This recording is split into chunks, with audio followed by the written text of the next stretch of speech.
The gas lamps flickered along the Whitechapel road, casting thin shadows across cobblestones still wet from the afternoon rain.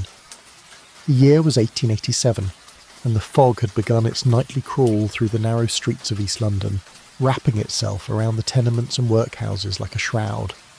Inside a cramped room above a chandler's shop, a woman sat perfectly still at a wooden table, her hands folded in her lap, her eyes fixed on the door. She had not spoken in 3 days. The neighbours whispered that she had gone mad with grief, that the death of her father had stolen her voice along with her sanity, but they did not know what she knew. They had not seen what she had seen through the gap in the floorboards 6 nights earlier, when the men came. They had not heard her father's final words, choked and desperate as the life was pressed from his throat. The candle on her table burned steadily, illuminating a small leather journal and a straight razor, its blade catching the light like a sliver of ice. Outside, the church bells tolled 9 times. She rose from her chair with the slow deliberation of someone who has made peace with damnation. The fog would hide her. The darkness would be her accomplice. And before the winter sun rose again over the Thames, 3 men would learn that silence could be the loudest scream of all. Chapter 1. The Chandler's Daughter. Good evening and welcome to the Bedside Historian. The night is quiet now, the world has grown small, and the hour belongs to those who listen in darkness, wherever you are, curled beneath blankets in Manchester, watching rain against windows in Dublin, or drifting towards sleep in some corner of this vast world. You have found your way here, to this threshold between waking and dreaming, between the present and the past. What time is it where you listen? Perhaps it is late, and the house has settled into its nocturnal stillness. Perhaps you're alone with only the glow of a screen, or the whisper of headphones connecting you to this voice, this story, this fragment of history pulled from the shadows of Victorian London. Before we begin our descent into the fog-choked streets of 1887, before we follow Eleanor Marsh into the darkness that claimed her soul, I ask only this. If these tales of forgotten horrors and historical shadows bring you comfort in the night, if they guide you gently towards sleep while illuminating the grim poetry of our past, consider subscribing to this channel. It is a small gesture, a simple press of a button, but it allows these stories to continue, allows more forgotten voices to be heard, more candle-lit corners of history to be explored. Tell those who also seek solace in the darkness, those who find strange comfort in true tales of sorrow and vengeance. Your support breathes life into this archive of the damned, and for that I am grateful beyond measure. Now then, let us dim the lights, let us turn back the years, let us walk together into the London that was, into the narrow streets and cramped rooms where a daughter kept vigil beside her father's candles, learning patience, learning silence, never knowing that both would become the instruments of her terrible purpose.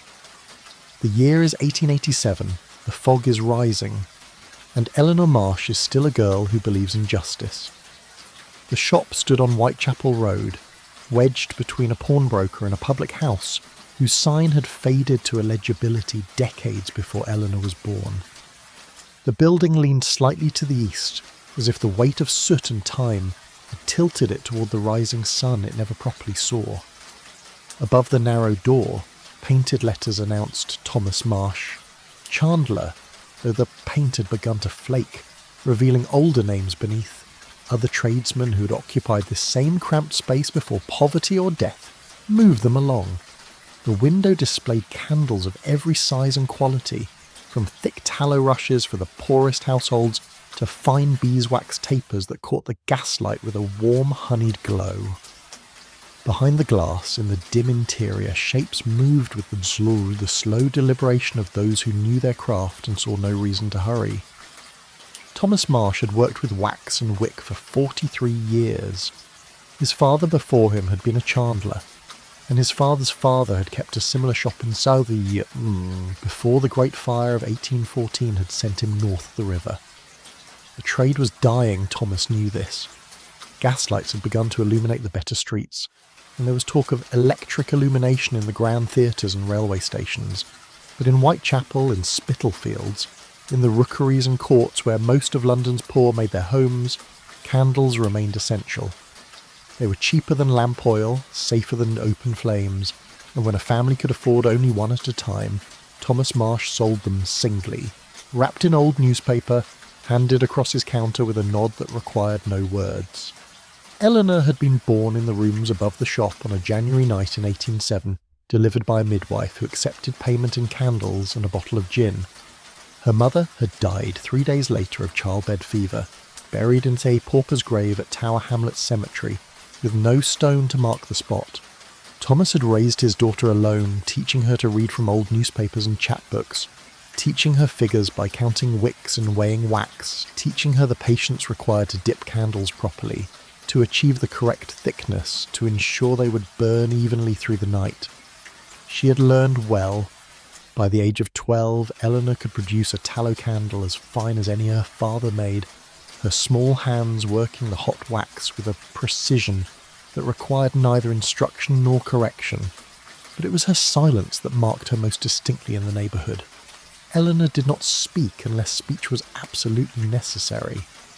In the shop she conducted transactions with nods and gestures, pointing to prices chalked on a board behind the counter, wrapping purchases with swift efficiency, accepting coins with a sly inclination of her head that served as both acknowledgement and dismissal.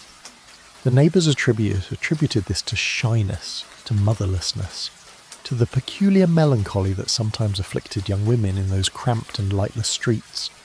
Some said she was simple, that the fever that had taken her mother had somehow touched the child as well, leaving her mind clouded and her tongue thick. But those who looked closely into Eleanor's grey eyes saw something else entirely. They saw a sharp and patient intelligence, a watchfulness that missed nothing, a consciousness that absorbed every detail of the world around her and filed it away for future consideration. Thomas had never worried about his daughter's silence. He was himself a man of few words, finding conversation tiresome and unnecessary when work remained to be done. In the evenings, after the shop was closed and the door bolted against the night, father and daughter sat together in the room above, he reading aloud from the penny dreadfuls he purchased from the news vendor on the corner, she listening while her hands worked at mending or sewing, her needle moving with the same steady rhythm that governed all her actions. Sometimes he read from the Bible, the old family volume with its cracked leather binding and pages soft as cloth from decades of handling.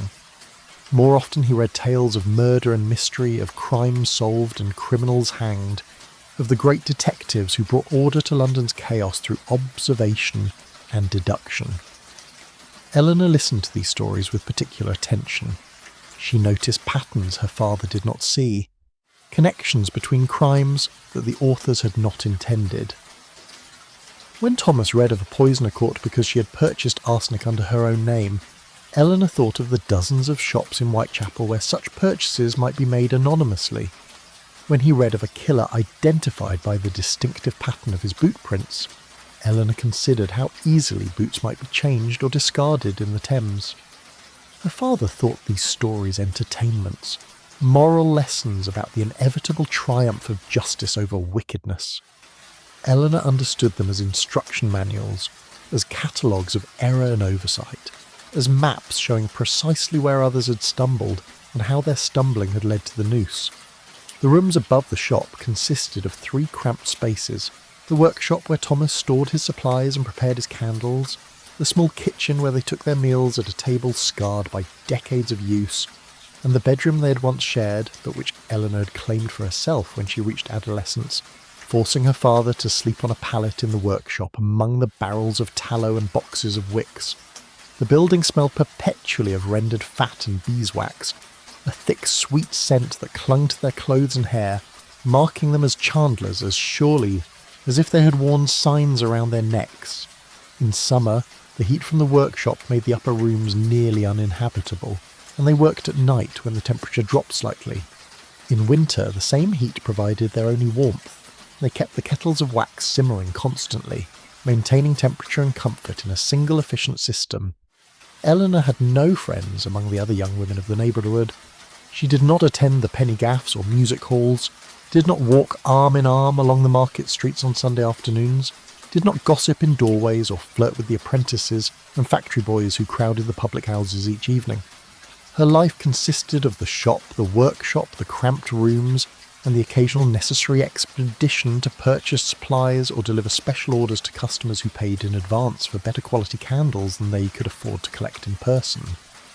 She knew Whitechapel as thoroughly as any crossing sweeper or prostitute, knew which alleys were safe and which were dangerous, which constables could be bribed and which were honest, which public houses watered their gin and which served it pure enough to burn. Her father trusted her completely. When he took ill with bronchitis during the winter of 1886, Eleanor had run the shop alone for 6 weeks, maintaining accounts, negotiating with suppliers, even extending small amounts of credit to customers she judged reliable. Thomas recovered slowly, his lungs remaining weak, his endurance diminished. By the autumn of 1887, Eleanor was managing most of the business while her father spent increasing amounts of time in bed, conserving his strength for the heavy work of rendering tallow and maintaining the kettles. He had begun to speak of retiring, of selling the shop and its inventory, of moving to the country where the air was cleaner and his breathing might improve. Eleanor had listened to these plans without comment, knowing they were fantasies, knowing that a Chandler in his 60s with weak lungs and no capital had no country retirement waiting for him, only a slow decline toward the workhouse or an unmarked grave. The debt had accumulated gradually over 3 years. Thomas had borrowed initially from a moneylender on Commercial Road, a small sum to replace equipment after a fire in the workshop had destroyed 2 kettles and several weeks' worth of prepared candles. The interest had been reasonable, the terms clear, but when Thomas's illness had prevented him from working steadily, when several large customers had failed to pay their accounts, when the cost of rent and materials continued to rise while the price of candles remained fixed by competition and poverty, the debt had grown. Thomas had borrowed again to pay the interest on the first loan, then borrowed a third time to pay the interest on both previous debts. It was an old story in Whitechapel, a common story, the kind of spiral that pulled families down into destitution, with the grim inevitability of water circling a drain. By November of 1887, Thomas Marsh owed £17 and 8 shillings to men who did not accept excuses or delays. Eleanor knew the sum precisely. She had seen the papers her father kept hidden beneath the loose board in the workshop floor, had read the terms and calculated the weekly interest. She had also counted their savings, £3 and 14 shillings hidden in a tin box behind the chimney brick, and understood with absolute clarity that they could never pay what they owed.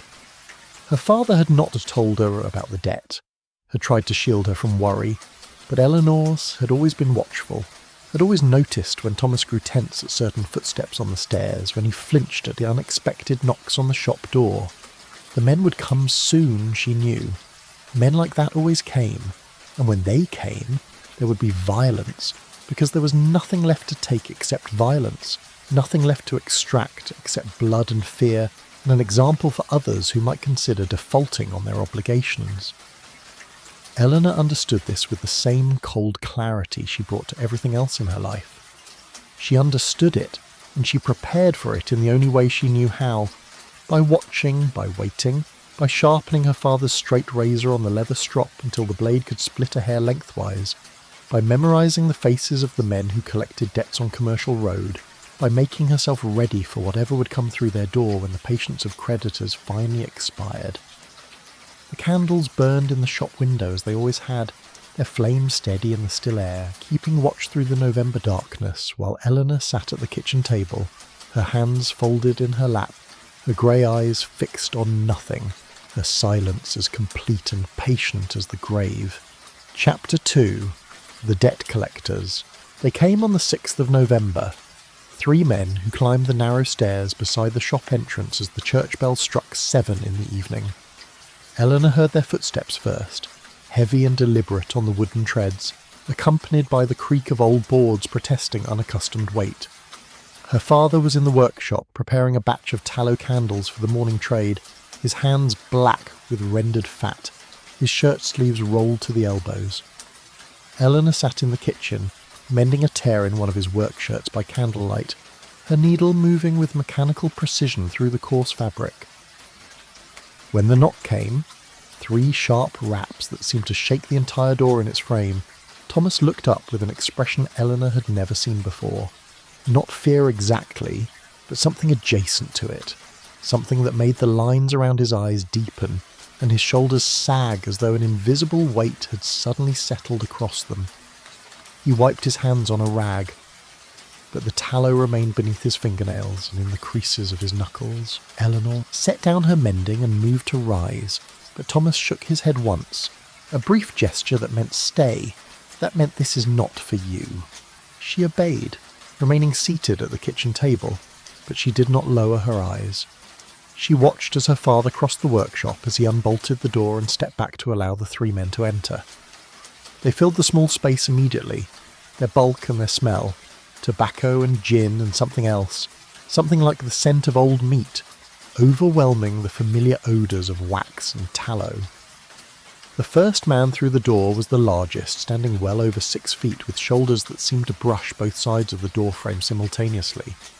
His name was Albert Cross, though Eleanor would not learn this until later, when she made it her business to learn everything about him. He wore a dark coat that had once been fine but was now shabby at the cuffs and collar, and a bowler hat pushed back on his head to reveal a broad face marked by smallpox scars and a nose that had been broken and poorly set.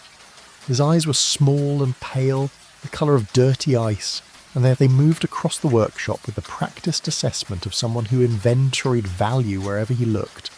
The second man was shorter and thinner, with a face like a ferret, and quick nervous movements that suggested either fear or cruelty, or some combination of both. William Good had the look of someone who had been beaten frequently as a child, and had learned to pass that violence along to anyone weaker than himself. His hands were never still, constantly adjusting his collar, touching his face, drumming against his thighs in an irregular rhythm that set Eleanor's teeth on edge even from her position in the kitchen. He grinned when he saw Thomas, a wet smile that showed brown teeth, and he said something Eleanor could not quite hear, something that made the third man laugh. James Wickham was perhaps 40 years old, with the weathered face of someone who had spent years working outdoors before finding easier employment in the collection of debts and the administration of consequences. He had been a sailor once, Eleanor would later discover, had sailed on merchant ships to India and back, had seen men die of fever and violence in ports whose names he could no longer remember. There was something almost professional about Wickham, a workmanlike quality to his brutality that made him more dangerous than the others. He did not smile or make jokes. He simply stood in the doorway, blocking the exit, his arms folded across his chest, waiting for what came next. Albert Cross did the talking. His voice was surprisingly soft, almost gentle, as though he were discussing the weather or inquiring about someone's health. He asked Thomas how what business had been.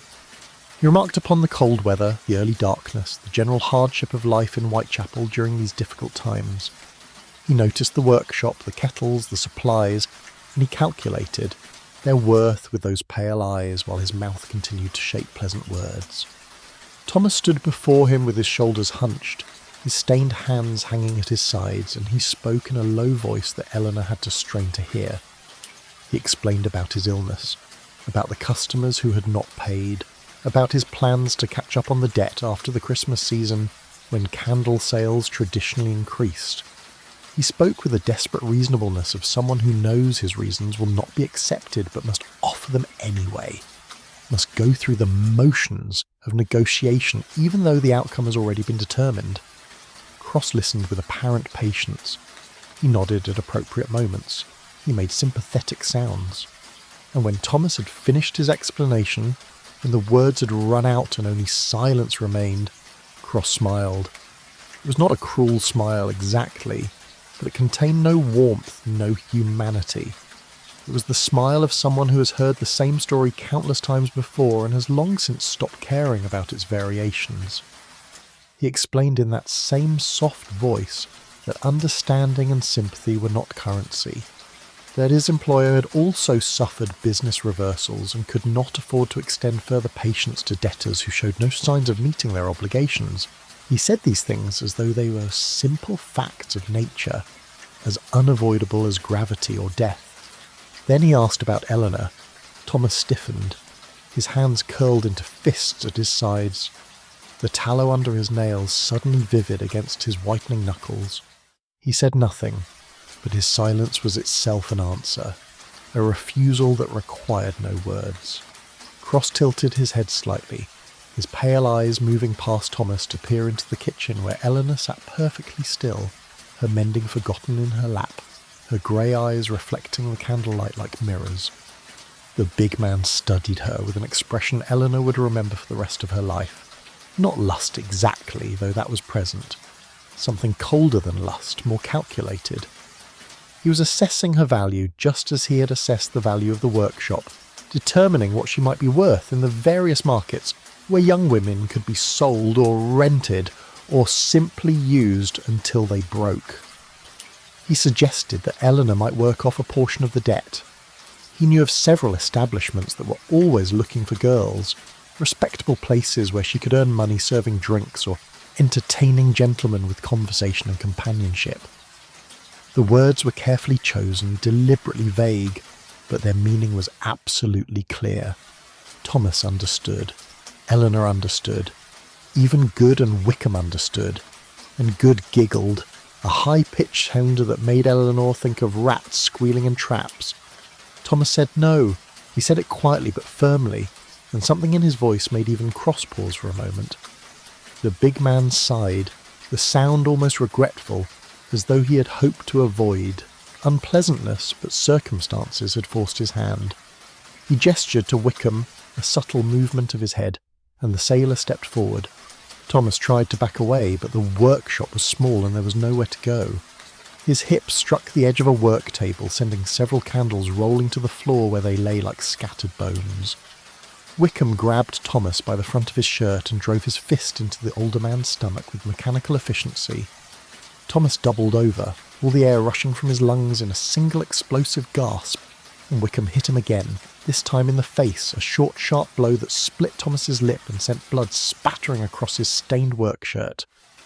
Eleanor rose from her chair. She took 2 steps toward the workshop before Good moved to block her path. He was grinning again, that wet brown smile, and his quick hands reached out to grab her arms. Eleanor did not struggle. She stood perfectly still, looking past Good into the workshop where her father was now on his knees, blood running down his chin, while Wickham methodically struck him about the head and shoulders. Cross watched with his arms folded, occasionally offering instructions. Not the face too much. We don't want to mark him permanently, just enough to make the point clear. Good's hands tightened on Eleanor's arms, his fingers digging into her flesh through the thin fabric of her dress, and he leaned close enough that she could smell his breath, could see the yellow crust at the corners of his eyes. He whispered things to her, suggestions and descriptions that detailed exactly what he would do to her if Cross gave permission, if Thomas continued to refuse cooperation, if she made any sound or any attempt to interfere. Eleanor listened without expression, committing every word to memory, filing them away alongside all the other information she was gathering about these 3 men. She noticed the scar on Good's left hand where 2 fingers had been broken and healed crookedly. She noticed the way Wickham favoured his right side slightly, suggesting old ribs that had never quite mended properly. She noticed that Cross kept his weight on his left leg, that his right knee seemed stiff, that he moved it with visible care. These were not conscious observations, not yet. They were simply data, details absorbed and stored for no particular reason except that Eleanor's mind worked this way, cataloguing everything it encountered with the patient thoroughness of an archivist recording manuscripts. The beating continued for perhaps 5 minutes, though time had become strange and elastic in that small workshop with its kettles and candles and the sounds of flesh striking flesh. Thomas did not cry out. He made small grunting noises when the blows landed, but he refused to give them the satisfaction of his screams. Eleanor knew this was pride, useless and masculine and ultimately futile, but she also understood it. respected it even as she watched. Her father's blood darkened the floorboards beneath him. When Wickham finally stepped back, his knuckles split and bleeding from where they had connected with Thomas's teeth, the older man collapsed forward onto his hands and knees, breathing in ragged gasps that suggested cracked ribs or worse. Cross walked over and squatted beside him, his stiff right leg extended awkwardly to the side. He spoke in the same soft voice, explaining that this had been a reminder, a gentle encouragement to find the money quickly. He gave Thomas 1 week, 7 days to produce £17 and 8 shillings, plus an additional £2 for the trouble of having to come collect in person. If Thomas could not pay, Cross explained, they would return and take payment in other forms. He let his pale eyes drift toward Eleanor as he said this, making his meaning clear. Thomas nodded, or tried to, the movement causing fresh blood to drip from his split lip onto the floor. Cross patted him on the shoulder, almost affectionate, and rose to his feet with visible effort.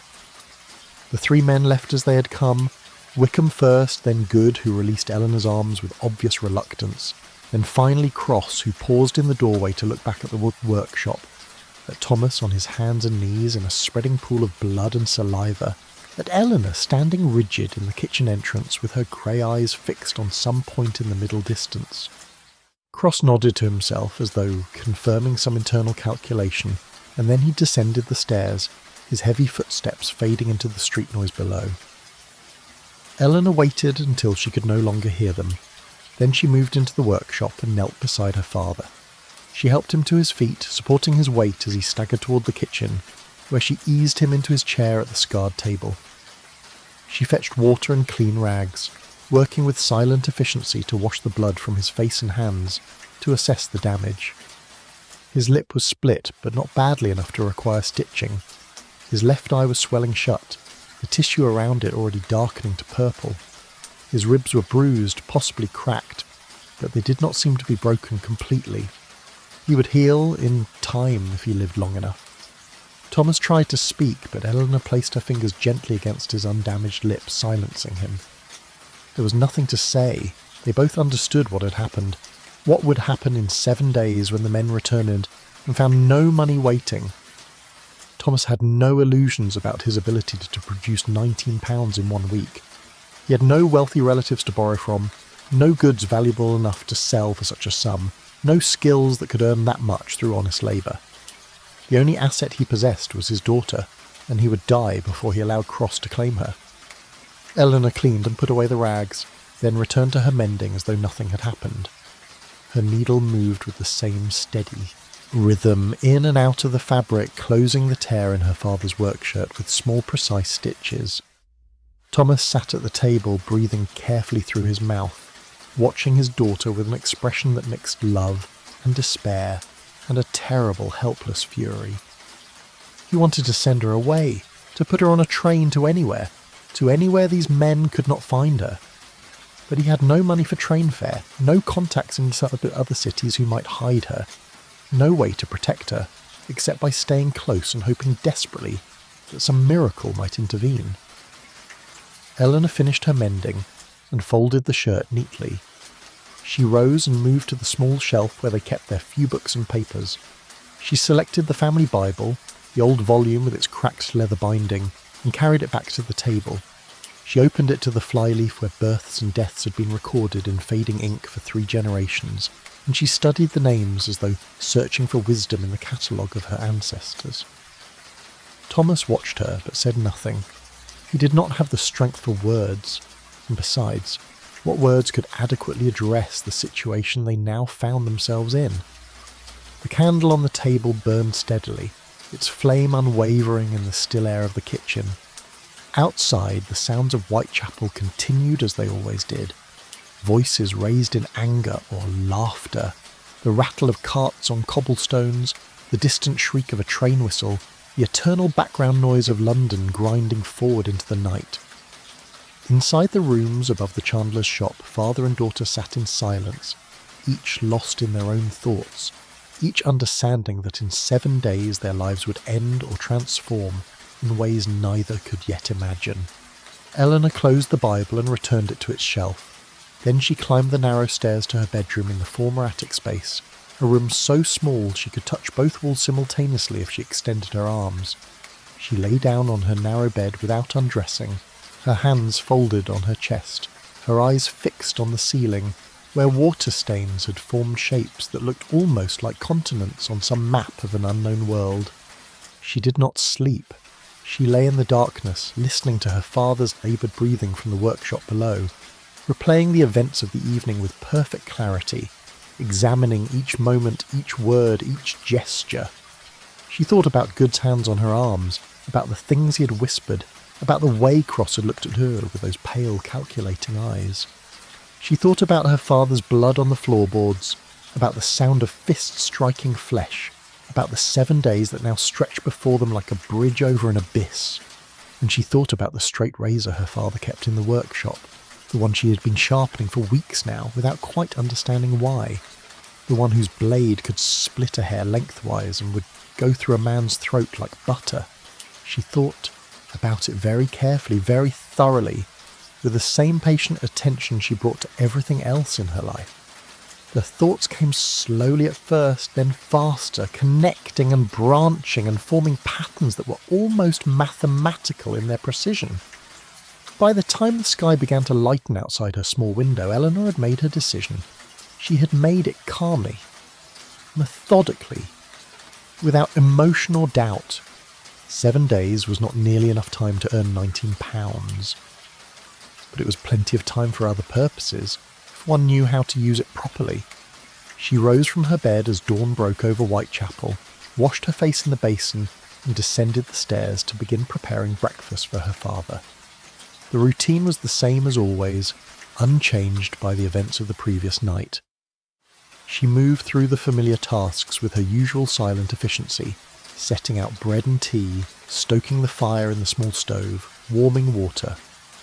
Thomas emerged from the workshop looking worse than he had the night before, his face a mass of purple bruises, his movements stiff and painful.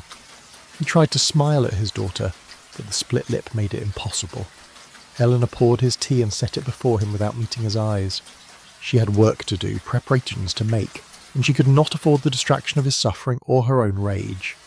There would be time for feeling later, after the necessary tasks had been completed. For now, there was only the work, the planning, the careful patient construction of what needed to happen next. The shop opened at 8 o'clock, as it always did. Customers came and went, purchasing their candles, conducting their business with Eleanor's usual silent efficiency. No one remarked upon Thomas's absence, or if they noticed his injuries when he briefly appeared in the afternoon, they asked no questions. In Whitechapel, bruises and split lips were common enough, and curiosity about their origins was dangerous and pointless. The day passed like any other day, with its rhythms and transactions and small accumulations of copper coins in the till. But beneath the surface, beneath the routine and normalcy, something had shifted. Eleanor had crossed some invisible threshold during the night, had passed from one state of being into another, and though nothing in her appearance or behaviour betrayed this transformation, it was complete and irreversible. The girl who had sat mending shirts 24 hours earlier no longer existed. In her place stood something harder and sharper, something that had been waiting all along beneath the silence and watchfulness, waiting for the right moment to emerge. That night, after the shop was closed and her father was asleep, Eleanor climbed out of her bedroom window onto the narrow ledge that ran along the building's side. She moved carefully along the ledge until she reached the drain pipe, then climbed down into the alley below with the practiced ease of someone who had made this journey many times before. The fog had come early, thick and yellow in the gaslight, muffling sound and reducing visibility to a few yards. Eleanor pulled her shawl over her head and set out into the night, walking with purpose toward Commercial Road, where the moneylenders kept their offices and the debt collectors gathered in the public houses to drink away their earnings. She had 7 days to find 3 men and learn everything about them. 7 days to become their shadow, their silent observer, their patient doom. The work began tonight.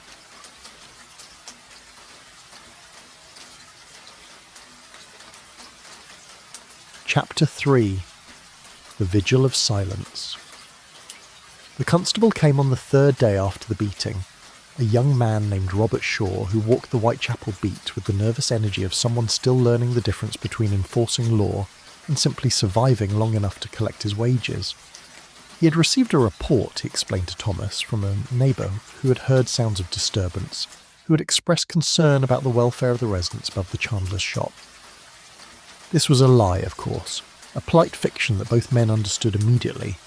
No one in Whitechapel reported disturbances to the police unless those disturbances threatened to spread beyond their original boundaries.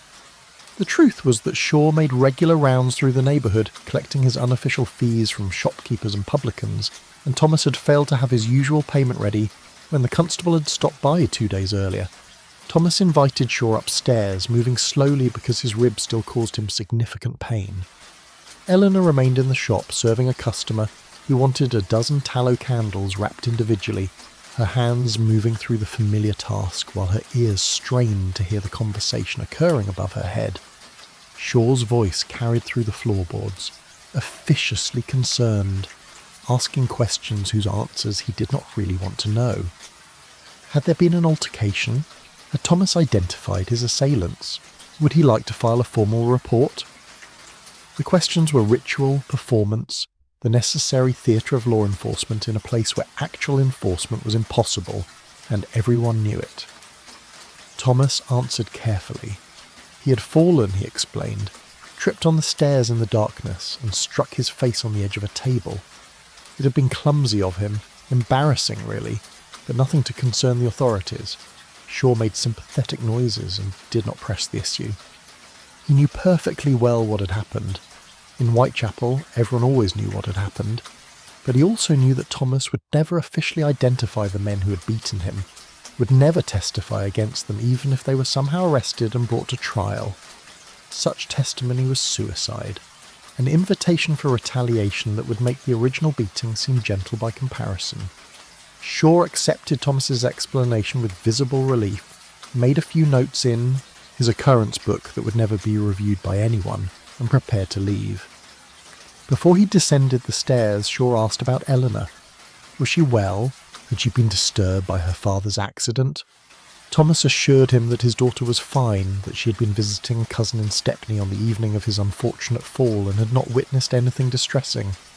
Another lie, transparent as the first, but Shaw nodded and touched his helmet brim in a gesture of farewell.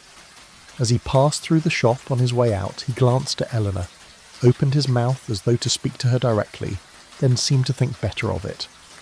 She looked at him with those grey eyes that showed nothing, reflected nothing, and after a moment Shaw simply left, the shop bell jangling behind him with false cheerfulness. The neighbour women came next in twos and threes, bringing bread or soup or small offerings of assistance that served primarily as admission tickets to the theatre of other people's suffering. They wanted to know everything, to examine Thomas's injuries up close, to speculate about causes and consequences with the breathless excitement of people whose own lives were so constrained that drama, even tragic drama, provided welcome relief from monotony. Thomas received them with weary patience, repeating his story about falling on the stairs, accepting their gifts with gratitude he did not feel. Eleanor served them tea and said nothing. Her silence had always been accepted as shyness or simpleness, but now the neighbour women began to whisper that it was something else, something stranger. Mrs. Keating, who lived in the building next door, and who had buried 3 husbands before reaching 40, remarked that Eleanor seemed different somehow, changed. Mrs. Sullivan, whose daughter worked in a match factory, and whose son had been transported to Australia for theft, agreed. The girl had always been quiet, but this was a new kind of quiet, deeper and more complete. It was as though Eleanor had retreated somewhere behind her eyes, they said, had pulled back into some interior space where ordinary people could not follow. They said these things in whispers, glancing at Eleanor to ensure she was not listening, not understanding that she heard everything, forgot nothing, and was filing away even these observations for future reference. On the 4th day, Thomas developed a fever. His breathing grew laboured, each inhalation causing him visible pain. Eleanor knew the signs. His cracked ribs had led to inflammation of the lungs, the kind of injury that killed old men and invalids with reliable regularity in Whitechapel's damp autumn air. She made him stay in bed, brought him broth and tea, placed cold compresses on his forehead when the fever peaked. He drifted in and out of consciousness, sometimes lucid enough to ask about the shop, about their customers, about whether there had been any news from the men on Commercial Road. Eleanor shook her head each time, though this was not entirely truthful. She had news aplenty, information gathered during her nightly expeditions into the fog-shrouded streets, but none of it was for her father to hear. She had followed William Good for 3 nights now, tracking him from the public house where he spent his evenings to the lodging house off Brick Lane, where he rented a room on the 3rd floor. She knew his habits, his routines, his vulnerabilities. She knew that he drank until he could barely walk, that he climbed the stairs to his room with exaggerated care, clinging to the banister with both hands, that he passed out fully clothed on his narrow bed and did not wake until late morning. She knew that the lodging house door was never locked, that the stairs creaked on the 2nd and 5th steps but were silent on all the others, that the hallway outside Good's room remained dark throughout the night because the landlord was too cheap to keep a lamp burning. She had also begun following James Wickham, though this was more difficult because he kept irregular hours and seemed more alert to his surroundings than Good. Wickham worked during the day as a casual labourer at the docks, hauling cargo and earning enough to supplement whatever income he received from debt collection. He was strong and careful, suspicious of strangers, and he had the situational awareness of someone who had survived dangerous places through vigilance rather than luck. Eleanor kept her distance, watching from doorways and alleys, learning the geography of his life, the boarding house in Limehouse where he kept a room, the public houses where he drank but never to excess, the streets he walked and the times he walked them. Albert Cross was harder still. The big man with the pale eyes kept no fixed schedule that Eleanor could discern. He appeared and disappeared unpredictably, sometimes spending entire days invisible, other times haunting the same corner of Commercial Road for hours, conducting his business from the doorway of a pawn shop whose owner paid him protection money. Eleanor could not get close to Cross, could not follow him home, could not establish patterns. This frustrated her, but she forced herself to be patient. There was time yet. 3 more days until the deadline, and already she had learned more than enough about 2 of the 3 men. Cross could wait. Cross would be last anyway. She had already decided this, had understood instinctively that he was the leader, the one who had given the orders, the one whose death would have to be saved for the ending. During the day, Eleanor maintained the shop as though nothing had changed. Customers came and went. She sold candles and lamp oil, accepting payment with her customary nods, wrapping purchases with mechanical efficiency. Some customers asked after Thomas, having noticed his absence or heard rumours of his injury. Eleanor pointed toward the ceiling, indicating that her father was resting upstairs, and the customers nodded with understanding. Everyone in Whitechapel was always either working or resting, recovering from injury or illness, trying to accumulate enough strength to continue the exhausting business of staying alive. No one found Thomas's absence remarkable, but they found Eleanor's silence increasingly disturbing. It had been one thing when she had been a girl, when her quietness could be attributed to youth or temperament. Now she was 20 years old, a woman grown, and her absolute refusal to speak began to seem like defiance or madness. Mrs. Keating spread the word that Eleanor had not spoken a single word since the night of her father's fall, not even to say yes or no, conducting all communication through gestures and written notes. This was not quite accurate. Eleanor had spoken to her father, brief necessary sentences when his fever was high and she needed to convince him to drink water or take broth, but she had indeed stopped speaking to everyone else, had retreated into a silence so complete that it became its own form of presence, its own kind of voice. The neighbours began to speculate about what Eleanor had seen the night her father was beaten. Obviously she had been there, despite Thomas's claim about a cousin in Stepney. Obviously she had witnessed the violence. But had she also been harmed herself? Had something happened to her? Something unspeakable that had stolen her voice and left her wandering through her days like a ghost? The women whispered about it over their washing, in the market stalls, in the courts and alleys. They convinced themselves that Eleanor had been violated, that the men who had beaten her father had also taken liberties with his daughter, and that the poor girl's mind had broken under the strain. This narrative satisfied them, fit the patterns they expected from life in Whitechapel, where tragedy was common and unspeakable things happened regularly to young women without protection. Eleanor knew about these rumours. She heard the whispers, saw the pitying looks, understood exactly what story was being constructed around us. She did nothing to correct it.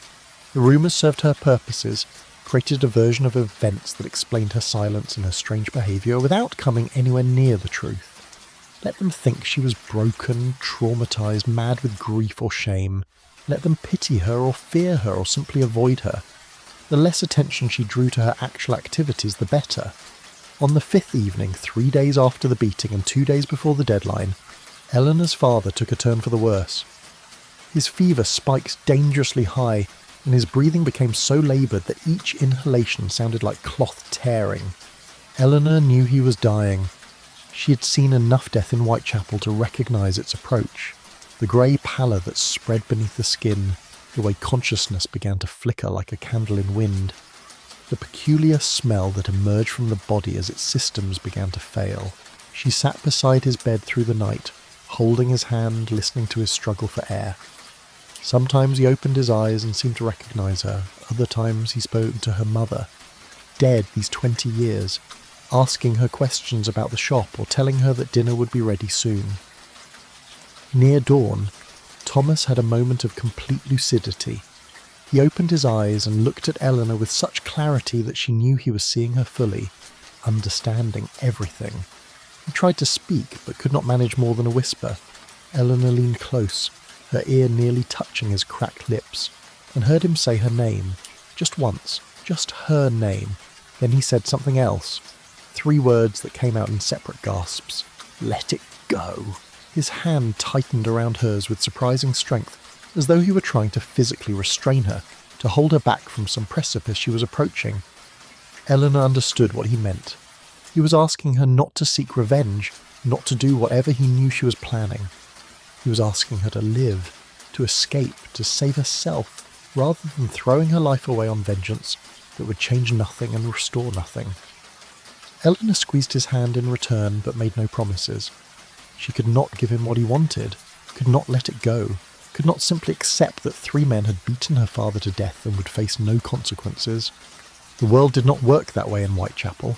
Justice was not something that arrived on its own, delivered by constables and magistrates. Justice was something you created yourself, with your own hands, in the darkness where no one could see. Thomas seemed to understand her refusal. He released her hand and closed his eyes, and his breathing grew slower and more shallow, the intervals between breaths stretching longer and longer, until finally there was an interval that did not end. Eleanor sat with the body for several minutes, making sure he was truly gone. Then she rose and began the necessary tasks. She washed him carefully, methodically, her hands moving with the same efficiency she brought to every task. She dressed him in his best shirt, the one she had mended only days earlier, and she folded his hands on his chest. She opened the window slightly, because this was the custom, allowing the soul to escape. She draped the mirror on the wall with a black cloth, also customary, though she had no particular belief that mirrors trapped spirits or that any part of her father remained in the room. These were simply the forms that death required, the rituals that marked the transition from person to corpse.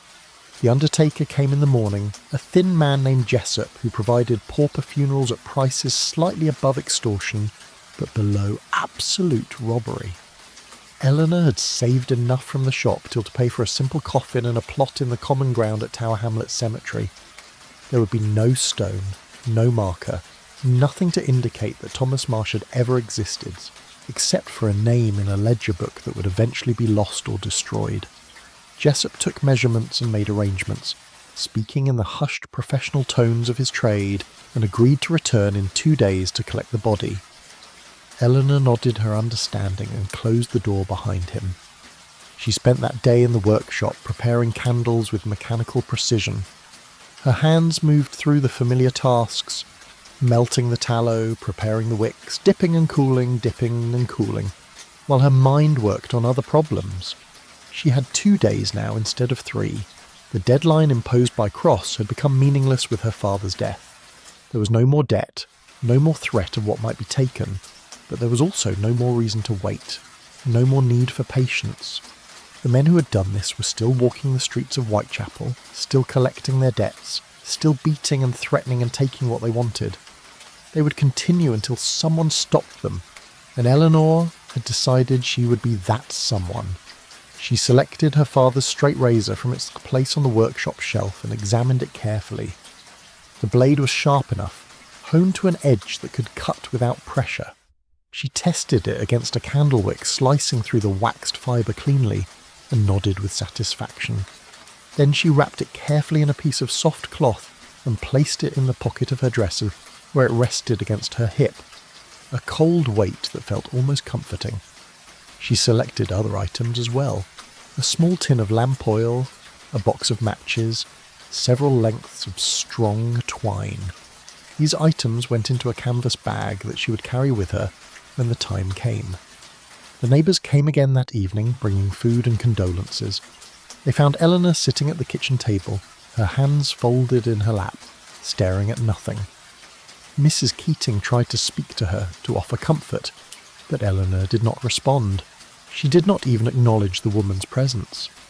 Mrs. Sullivan suggested that perhaps the girl should be taken somewhere, perhaps to the workhouse infirmary, where they dealt with people whose minds had broken. Mrs. Keating disagreed. The girl was not mad, she said, just grieving, and grief took people in different ways.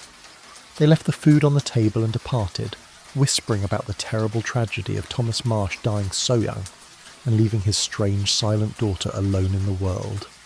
Eleanor waited until full dark before leaving the rooms above the shop. She climbed out her bedroom window onto the ledge, then down the drain pipe into the alley below. The fog had come again, thick and yellow, reducing the world to a series of isolated circles of gaslight connected by darkness. She pulled her shawl over her head and set out toward Brick Lane, moving quickly but not running, just another shadow in a city made of shadows. She carried her canvas bag over one shoulder, and in her pocket the razor rested. Against her hip, sharp and patient and ready, William Good would be first. She had decided this 2 days ago, had been planning his death with the same methodical care she brought to everything else. He would be first because he was the easiest, because he drank until he could barely stand, because he climbed those stairs alone every night and passed out in a room where no one would hear him scream. But more than that, he would be first because Eleanor remembered his hands on her arms, remembered the things he had whispered while her father was being beaten, remembered that wet smile and those yellow-crusted eyes. He would be first because she wanted him to be first, wanted him to die knowing that she had come for him, wanted him to understand in his final moments that his cruelty had not gone unanswered. The hunt had begun.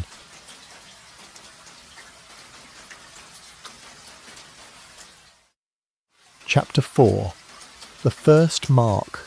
William Good spent his evenings at the Rising Sun, a public house on Great Pearl Street where the gin was watered only slightly, and the clientele asked no questions about how a man earned his living. The establishment occupied the ground floor of a building that tilted noticeably to the south, as though the entire structure was slowly collapsing under the weight of the crimes planned and executed within its walls. A sign above the door showed a faded sun rising over a horizon, though decades of soot had darkened the image until it looked more like a moon setting over a plague pit. Inside, tallow candles provided insufficient light, making the room a collection of shadows punctuated by occasional gleams of glass or tooth or knife blade. Eleanor had been watching the rising sun for 3 nights, learning its rhythms and inhabitants. She knew that Good typically arrived around 8 o'clock after completing whatever debt collection business had occupied his day. He always took the same seat, a bench in the corner farthest from the door, positioned so that his back was against the wall, and he could observe the room's entrance. This was the caution of someone who had made enemies, who understood that violence might enter at any moment and wanted to see it coming. But Good's caution only extended so far. After his 3rd or 4th gin, His vigilance began to dissolve, replaced by a belligerent cheerfulness that made him loud and careless.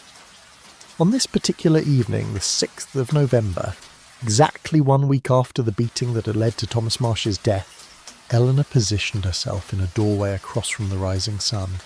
The fog was especially thick tonight, reducing visibility to perhaps 10 feet, muffling sound and making the gas lamps appear as dim halos suspended in grey nothingness. She had dressed in her oldest clothes, dark colours that would not show dirt or blood, and she had pulled her shawl low over her face so that only her eyes were visible. In her pocket, the straight razor rested against her hip. In her canvas bag she carried the lamp, oil, the matches, and the lengths of twine she had prepared. Good arrived at his usual time, stumbling slightly as he climbed the single step into the rising sun. Eleanor waited. Patience was perhaps her greatest weapon, the ability to remain absolutely still for hours while her mind worked through possibilities and preparations. She had discovered during her nights of following these men that she could make herself nearly invisible simply by not moving, by becoming another inanimate part of the street furniture that people glanced at once and then ignored. A woman standing in a doorway might draw attention, might invite questions or propositions, but a shadow that did not move, that showed no sign of life or consciousness, that could have been a trick of the light or a pile of rags, such a thing was beneath notice. Inside the rising sun, Good drank steadily. Eleanor could not see him directly, but she knew his patterns well enough to chart his progress through the evening without visual confirmation. First gin around 8:15, second by 8:30, third before 9 o'clock. By 9:30 he would be loud, telling stories to anyone who would listen, describing his various triumphs over debtors who had tried to avoid payment. By 10 he would be buying rounds for the other patrons, temporary generosity born of alcohol and the desire to be admired. By 11 he would be counting his remaining coins with exaggerated care, trying to determine if he had enough for one more drink. By midnight he would be ready to leave, unsteady on his feet but still capable of navigation, making his way through the fog toward his lodging house on Brick Lane. The evening proceeded according to pattern. Eleanor remained motionless in her doorway, watching the door of the rising sun, listening to the sounds that drifted out each time someone entered or left, voices raised in argument or song, the clink of glass on wood, the hollow laughter of people trying to forget their circumstances for a few hours. Other women passed by her position, prostitutes making their nightly rounds, some young and others ancient, all wearing expressions of weary determination. Several glanced at Eleanor but did not stop or speak. A constable walked past around 10:30, his bullseye lantern creating a moving circle of light that swept across building fronts and briefly illuminated Eleanor's position. She did not flinch or react, and the constable moved on, his attention focused on the street ahead rather than the doorways beside him. Near midnight, the door of the rising sun opened, and William Good emerged. He stood for a moment on the step, swaying slightly, breathing the fog deeply as though it might clear his head. Then he set off toward Brick Lane, moving with the exaggerated care of someone who knows he is drunk and is trying to hide it. His path was not quite straight. He corrected his course several times, veering left then right then left again, like a ship tacking into wind. Eleanor waited until he had travelled perhaps 20 yards before stepping out of her doorway and following. She had learned during her previous nights of surveillance that Good's route home never varied. He walked down Great Pearl Street to its intersection with Brick Lane, turned left, proceeded north for approximately 200 yards, then turned into the narrow alley that led to his lodging house. The entire journey took him about 15 minutes in his current condition. Eleanor followed at a distance that kept her just at the edge of visibility in the fog, close enough to maintain contact, but far enough that if Good had turned around, he might have mistaken her for another pedestrian rather than someone deliberately tracking him. They encountered few people during the walk, a pair of men arguing in low angry voices near a shuttered shop, too absorbed in their dispute to notice anything else. An old woman pushing a cart filled with rags, muttering to herself in a language Eleanor did not recognise. a dog nosing through garbage piled against a wall, its ribs visible beneath matted fur. The night belonged to desperate creatures, human and otherwise, all struggling through the darkness toward whatever small comforts they could reach before dawn arrived and demanded another day of survival. Good reached the alley that led to his lodging house and turned into it without hesitation. Eleanor quickened her pace slightly, closing the distance between them. The alley was narrow, perhaps 4 feet wide, running between two buildings whose upper stories actually touched in places, creating a tunnel effect. No gas lamps illuminated this space. The landlord who owned the lodging house saw no reason to pay for lighting that would only assist thieves and prostitutes. Good navigated by memory and by feel, one hand trailing along the right-hand wall to guide him. Eleanor followed silent as a ghost, her feet finding the spaces between trash and broken pavement with the unconscious grace of someone who had spent 20 years learning to move quietly through crowded rooms above a chandler's shop. Good reached the door of the lodging house and fumbled with the latch. The door was never locked. There was nothing inside worth stealing, and the landlord preferred that his tenants come and go without disturbing him at all hours with requests for keys. Good got the door open after several attempts and stumbled into the hallway beyond. A single candle burned in a wall sconce near the base of the stairs, providing just enough light to reveal the outline of steps rising into darkness above. Good grabbed the banister with both hands and began hauling himself upward, his feet heavy on the treads, his breathing laboured. Eleanor slipped through the door behind him and stood perfectly still in the hallway, listening. Good reached the first landing and paused, breathing heavily, probably gathering strength for the next flight. Eleanor began climbing the stairs, placing her feet carefully on the sides of each tread where the wood was less likely to creak. She had practiced this route twice before, in the early morning hours when Good was unconscious in his room, learning which steps could be trusted and which needed to be avoided. Second step, silent. Third step, avoid the centre. Fifth step, avoid entirely, step over it completely. She ascended with fluid patience, making no sound, moving through darkness like something that belonged there. Good had resumed his climb. He reached the second landing, then the third, then finally the fourth where his room was located. Eleanor heard him fumbling with his door, heard the scrape of a match being struck, saw the brief flare of light as he lit the candle he kept on a table just inside his room. The door closed but did not latch properly. Eleanor had noted this on her previous reconnaissance, had observed that the lock mechanism was broken and the door only stayed shut if pushed firmly. Good had not pushed firmly. The door hung slightly ajar, a gap of perhaps 2 inches through which weak candlelight escaped into the hallway. Eleanor reached the 4th floor landing and stood outside Good's door, listening. She could hear him moving around inside, the creak of floorboards, the sound of boots being pulled off and dropped. She heard the creak of bed springs as Good sat down heavily, then a long sigh. Silence followed, stretching out for perhaps 2 minutes. Eleanor waited, her hand on the door, her breathing so shallow and controlled that it made no sound whatsoever. Then from inside the room came a different sound, a wet snoring that indicated Good had passed out fully clothed, exactly as he did every night, exactly as Eleanor had known he would. She pushed the door open slowly, watching through the widening gap to ensure that the hinges made no noise. They did not.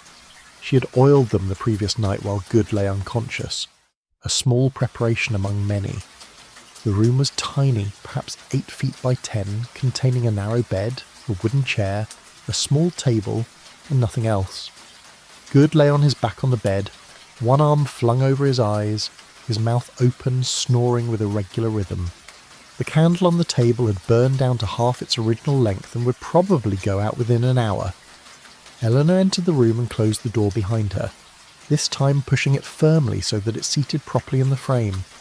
She stood for a moment, studying Good in the candlelight. He looked smaller than he had when he was grabbing her arms, when he was whispering his threats and descriptions. His face, relaxed in drunken sleep, showed him to be younger than she had initially thought, perhaps only 30 years old, with features that might have been handsome if not marked by dissipation and cruelty. His quick hands lay still now, one on his chest, the other hanging off the edge of the bed. Eleanor remembered those hands, remembered their grip, remembered the yellow crust at the corners of his eyes that was still visible even now. She set her canvas bag on the floor and withdrew the lengths of twine.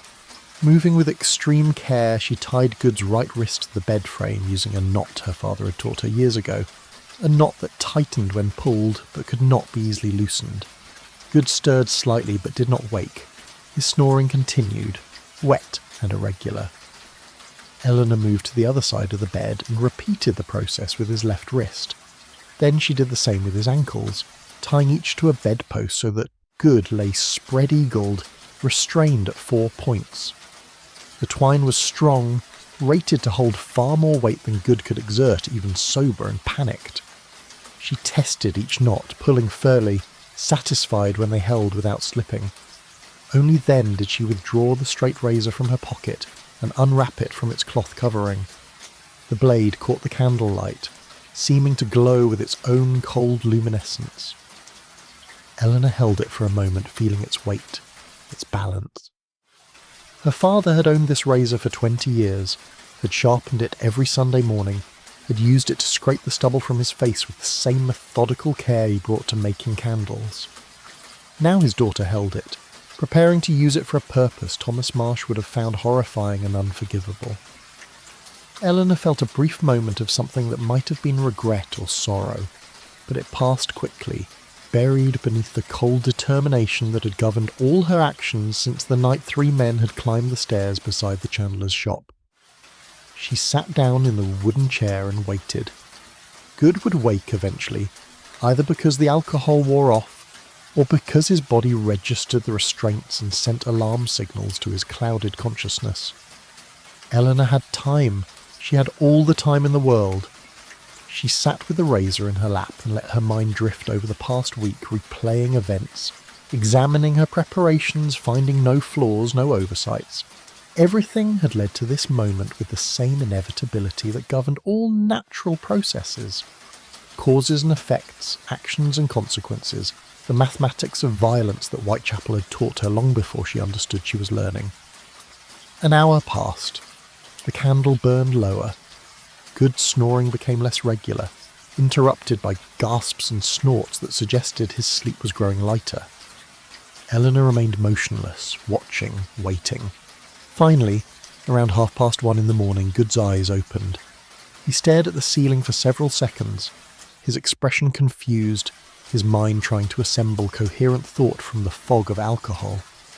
Then he tried to move his right arm and discovered he could not. He pulled harder, and the twine cut into his wrist. His head turned, looking at his bound arm, and confusion became understanding, became fear. He opened his mouth to shout, and Eleanor moved. She had planned this, moment carefully, had anticipated it precisely. Her hand came down over Good's mouth, pressing firmly, cutting off sound before it could form. With her other hand, she brought the razor up and placed it against Good's throat. Not cutting, not yet, just letting him feel the blade's cold edge against the vulnerable flesh beneath his jaw. Good's eyes went wide, his body tensed, every muscle straining against the restraints, but the knots held. Eleanor leaned close enough that she could smell his breath, could see the individual pores on his nose, could watch as understanding and terror transformed his features into something animal and desperate. She did not speak. Even now, even in this moment, she maintained her silence. But she let Good see her eyes, let him look into them and recognize her. She watched as memory surfaced through his panic, as he placed her face, as he understood exactly who was holding a razor to his throat. She watched his eyes register this knowledge, watched horror and disbelief war across his features. He tried to speak, the sound muffled against her palm, probably begging or pleading or trying to negotiate. Eleanor did not move her hand. She did not want to hear his voice, did not want his words, did not want anything from him except what she was about to take. She held his gaze for several more seconds, making sure he understood completely, making sure this was not a nightmare or hallucination, but absolute irrevocable reality. Then, with the same smooth, efficient motion she used when slicing through candle wicks, she drew the razor across William Good's throat. Chapter 5. the blade in the dark. The blood came fast, darker than Eleanor had expected, almost black in the candlelight. It pulsed rather than flowed, each spray timed to the frantic beating of Good's heart as his body attempted to compensate for catastrophic damage it could not possibly repair.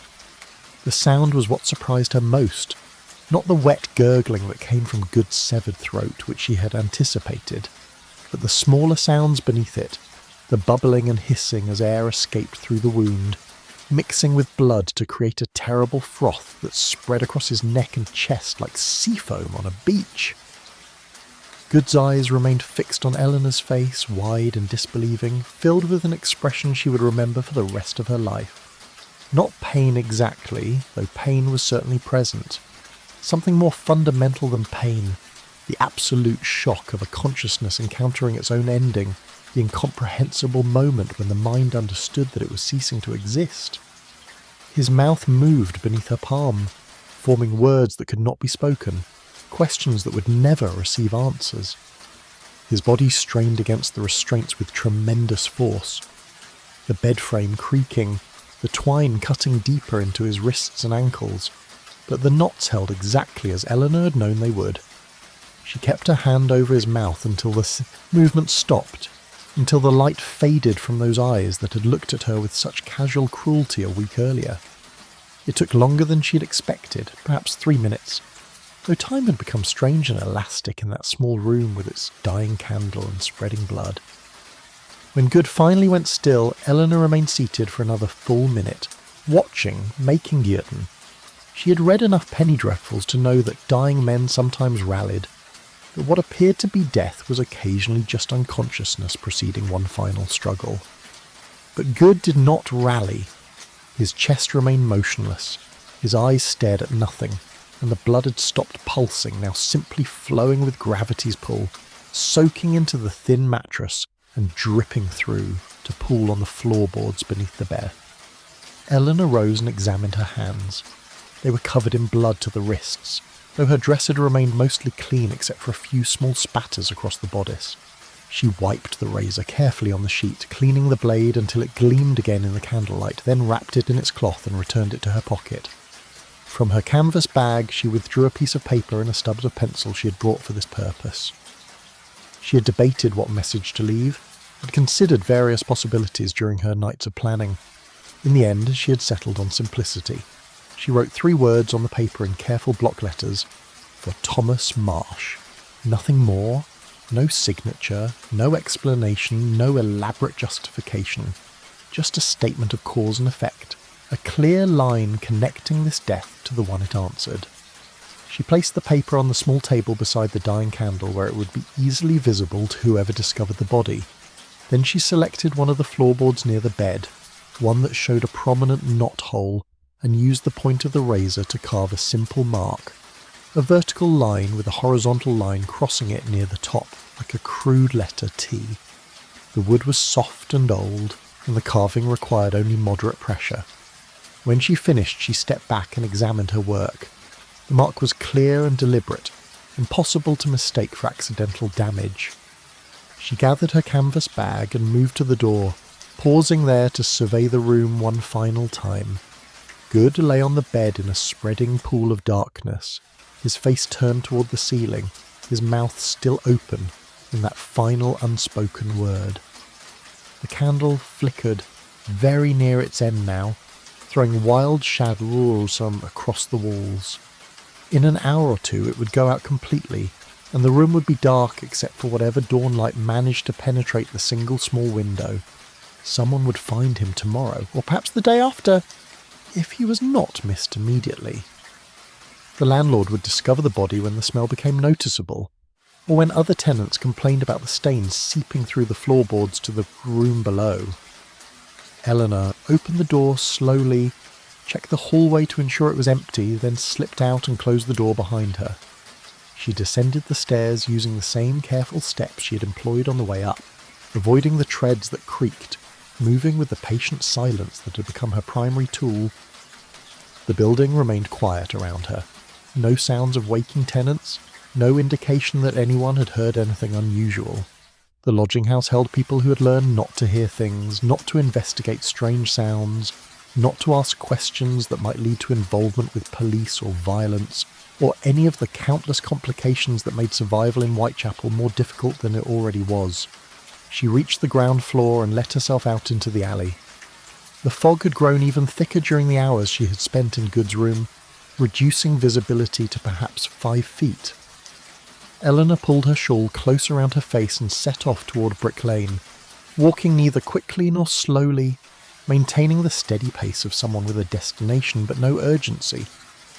Her hands were still covered in blood, but the darkness and fog rendered this invisible to casual observation. She would wash them when she reached home, wash them thoroughly in water heated over the kitchen stove, scrubbing until no trace remained beneath her fingernails or in the creases of her palms. The walk back to the Chandler's shop took perhaps 20 minutes. Eleanor encountered no one except a single constable who passed her, going the opposite direction, his bullseye lantern creating a moving circle of light that briefly illuminated her shawl-covered face. The constable nodded politely and continued on his way, seeing only another woman returning home from whatever night work had occupied her, another shadow among thousands moving through Whitechapel's darkness. Eleanor turned onto Whitechapel Road and approached the shop from the west, pausing in a doorway across the street to observe her building for several minutes. No lights showed in the windows. No one waited near the entrance. Everything appeared exactly as she had left it. She crossed the street and entered the alley beside the shop, then climbed the drain pipe to the ledge outside of her bedroom window. The climb was more difficult with her canvas bag, but she managed it with the same practiced efficiency she brought to all physical tasks. The window opened silently. She had oiled the hinges weeks ago, and she climbed through into her small room. She stood for a moment in the darkness, listening to the sounds of the building settling around her, the familiar creaks and groans that marked this structure as surely as a signature. Then she lit a candle and descended the stairs to the kitchen. The fire in the stove had gone out hours ago, but coals still glowed faintly beneath the ash. Eleanor added kindling and blew gently until flames appeared, then added larger pieces of wood. While the fire built, she filled this kettle with water from the bucket beside the door and set it to heat. She removed her dress and examined it carefully in the candlelight. The spatters of blood were small and confined to the bodice. She would wash them out in the cold water before they set, and claim they were her own if anyone noticed and asked, the result of a minor injury or monthly bleeding. No one would question this. In Whitechapel, everyone's clothes bore stains that were easier not to examine too closely. While the water heated, Eleanor unwrapped the razor and cleaned it again, this time more thoroughly, using a rag she would later burn to remove every trace of blood from the blade and handle. She examined the edge in the candlelight, checking for damage.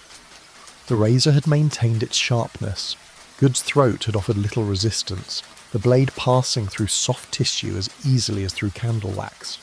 She stropped the razor several times, restoring the microscopic alignment of its edge, then wrapped its seal end and returned it to its place on the workshop shelf. The water had begun to boil. Eleanor poured it into a basin and added cold water until the temperature was tolerable, then scrubbed her hands and forearms with harsh lye soap. She worked methodically, cleaning beneath each fingernail with a small brush, washing between her fingers, scrubbing her wrists and forearms where blood had soaked through to the skin. The water turned pink, then red, then dark. She emptied it into the slop bucket and repeated the process with fresh water, scrubbing again until her skin felt raw and tender. Only when she was satisfied that no trace remained did she dry herself and dress in clean clothes. She burned the rag she had used to clean the razor, feeding it into the stove and watching until it was consumed completely. Then she washed her blood-stained dress in cold water, working the fabric between her hands until the water ran clear. The stains faded but did not disappear entirely. There would be faint marks visible in daylight, but they could easily be explained as Eleanor had planned. She hung the dress to dry near the stove, then sat down at the kitchen table with a cup of tea and allowed herself a moment to simply breathe. Her hands were steady. This surprised her slightly. She had half expected them to shake, had anticipated some physical response to what she had done. but her hands remained as calm as always, wrapped around the teacup, absorbing its warmth. She felt no guilt, no horror, no revulsion at the memory of Good's blood soaking her hands, or the light fading from his eyes.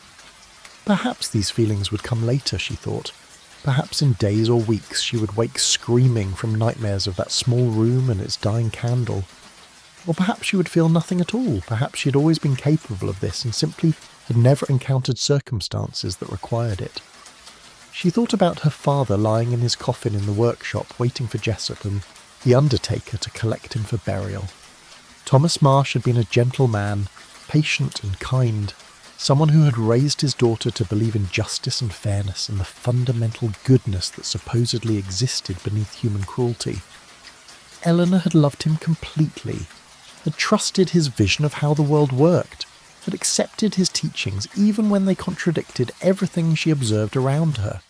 But his gentleness had not protected him from violence, his patience had not saved him from men who valued neither quality, and his faith in justice had proven as insubstantial as morning fog when confronted with the reality of Whitechapel's streets. Eleanor had learned what her father never had, or what he had learned too late to save himself, that justice was not something that arrived on its own, delivered by authorities who cared about the deaths of poor men in shabby workshops. Justice was something you created yourself, with planning and patience and a willingness to do what needed to be done. Her father had asked her to let it go, had used his final words to beg her to spare herself the consequences of revenge. But Eleanor understood what he had not, that letting it go meant accepting that his death was meaningless, that violence could be inflicted without response, that 3 men could beat an old Chandler to death and face no consequences beyond whatever small guilt might occasionally disturb their sleep. She would not let it go. She could not. 2 more men remained, 2 more threads connecting back to her father's death. James Wickham, who had done the actual beating, whose fists had cracked her father's ribs and split his lip, and Albert Cross, who had given the orders, who had looked at Eleanor with those pale, calculating eyes and assessed her value in terms of how much money men might pay to use her. Both men were still walking Whitechapel streets, still collecting debts, still administering their particular form of justice to people who could not defend themselves. Eleanor would find them one after the other, and she would deliver to them exactly what they had delivered to her father. The sky outside the kitchen window had begun to lighten, grey dawn replacing black night, though fog still obscured the buildings across the street. Eleanor drank the rest of her tea and began preparing for the day. The shop would need to open at the usual time, customers would come and go, she would sell candles and maintain the normal routines, the ordinary transactions that marked life in Whitechapel, as surely as violence and death. No one would know what she had done during the night, what she would do again when the next opportunity presented itself. She would remain silent and patient, the strange, damaged girl whose father had died, the object of pity and whispered speculation. But beneath the silence, behind the grey eyes that showed nothing, Eleanor Marsh had become something else entirely. She had become a hunter, methodical and remorseless, moving through the fog with the patient inevitability of death itself. William Good had been the first to learn this, James Wickham would be the second, and Albert Cross, the leader, the one who had orchestrated everything, would be the last. She had begun keeping score, marking deaths the way her father had marked sales in his account book. 1 down, 2 remaining. The mathematics were simple, the outcome assured. All that remained was patience and the careful application of the lessons Whitechapel had taught her since birth. Eleanor washed her teacup and set it to dry. Then she climbed the stairs to her room and lay down on her narrow bed, fully clothed, staring at the ceiling, where water stains formed their familiar continents. She did not sleep. She simply lay in the growing dawn light, replaying the events of the night, examining them for errors or oversights, finding none. Everything had gone exactly as planned. Everything would continue to go exactly as planned, one death at a time, until the debt was paid in full and Thomas Marsh could rest knowing his daughter had not let his murder pass unanswered. The church bells struck 6. Eleanor rose and went downstairs to open the shop. Another day had begun, ordinary and unremarkable, distinguished from all previous days, only by the fact that somewhere in a lodging house on Brick Lane, a man lay dead with his throat cut and a message carved into the floorboards beside his bed. The discovery would come soon. The investigation would begin. But Eleanor knew with absolute certainty that nothing would connect William Good's death to the silent girl who sold candles on Whitechapel Road. She had been too careful, too patient. She had left no evidence except the message itself, and the message pointed toward a man already dead beyond prosecution, beyond any earthly accounting. The fog would hide her. The darkness would be her accomplice. And before winter ended, 3 men who had climbed the stairs beside a Chandler's shop would learn that silence could be the loudest scream of all.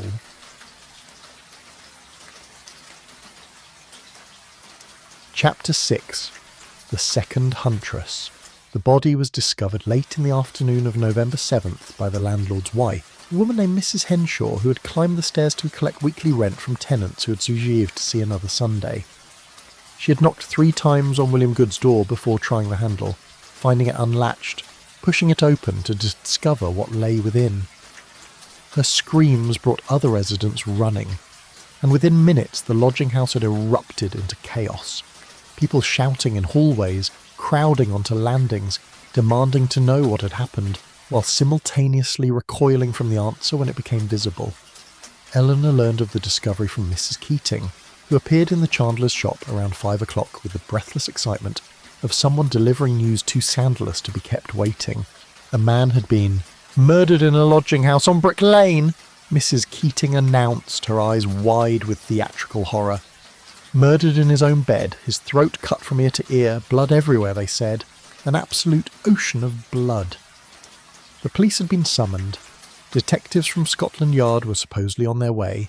Everyone in the neighbourhood was talking about it, speculating about who had done such a terrible thing, and while Eleanor listened without expression, her hands continuing their work wrapping candles for a customer who stood beside Mrs. Keating, equally transfixed by the tale, Mrs. Keating provided as many details as she had managed to gather.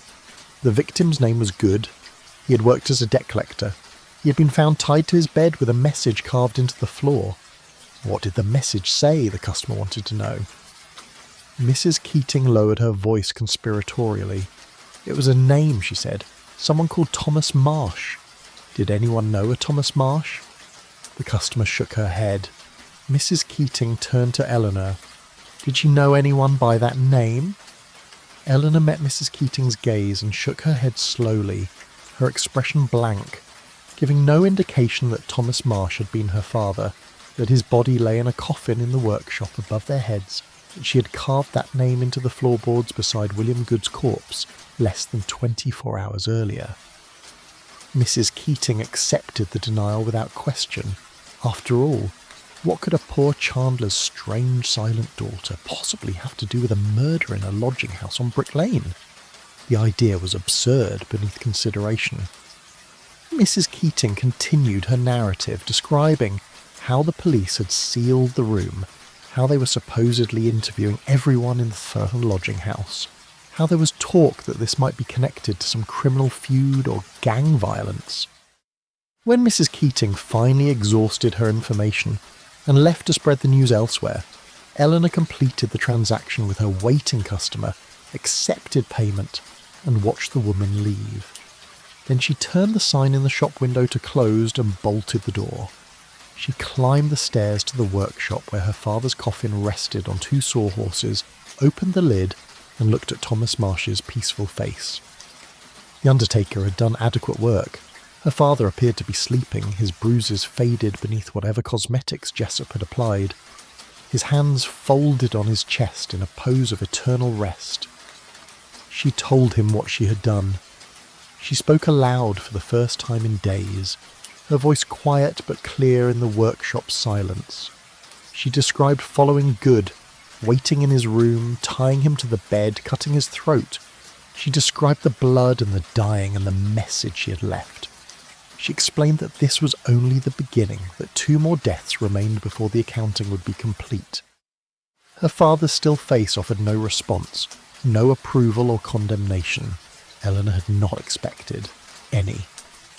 She was not seeking permission or forgiveness. She was simply reporting on the work that had been done and the work that remained. The way she might have described completing a batch of candles or balancing the shop accounts. She closed the coffin and returned downstairs. Through the shop window she could see the street beginning to fill with people, neighbours gathering in small groups to discuss the murder, to share theories and speculations, to experience the collective thrill of proximity to violence. Eleanor watched them for several minutes, studying their faces, noting their expressions. Fear and excitement competed in roughly equal measure, creating a kind of nervous energy that made people talk louder and gesture more dramatically than usual. This was entertainment for them, she understood, a break in the monotonous routine of poverty and labour. Someone had been killed, and for a few hours or days they could imagine they were participants in something significant, something that mattered beyond the narrow confines of their individual struggles. The police would investigate, but Eleanor knew their investigation would lead nowhere. There had been no witnesses, no physical evidence connecting her to the crime scene. She had been careful about fingerprints. She had worn thin gloves while tying the knots and carving the message, removing them only after she had left the building. The razor was clean, hidden in plain sight among her father's possessions. The clothes she had worn were washed or burned.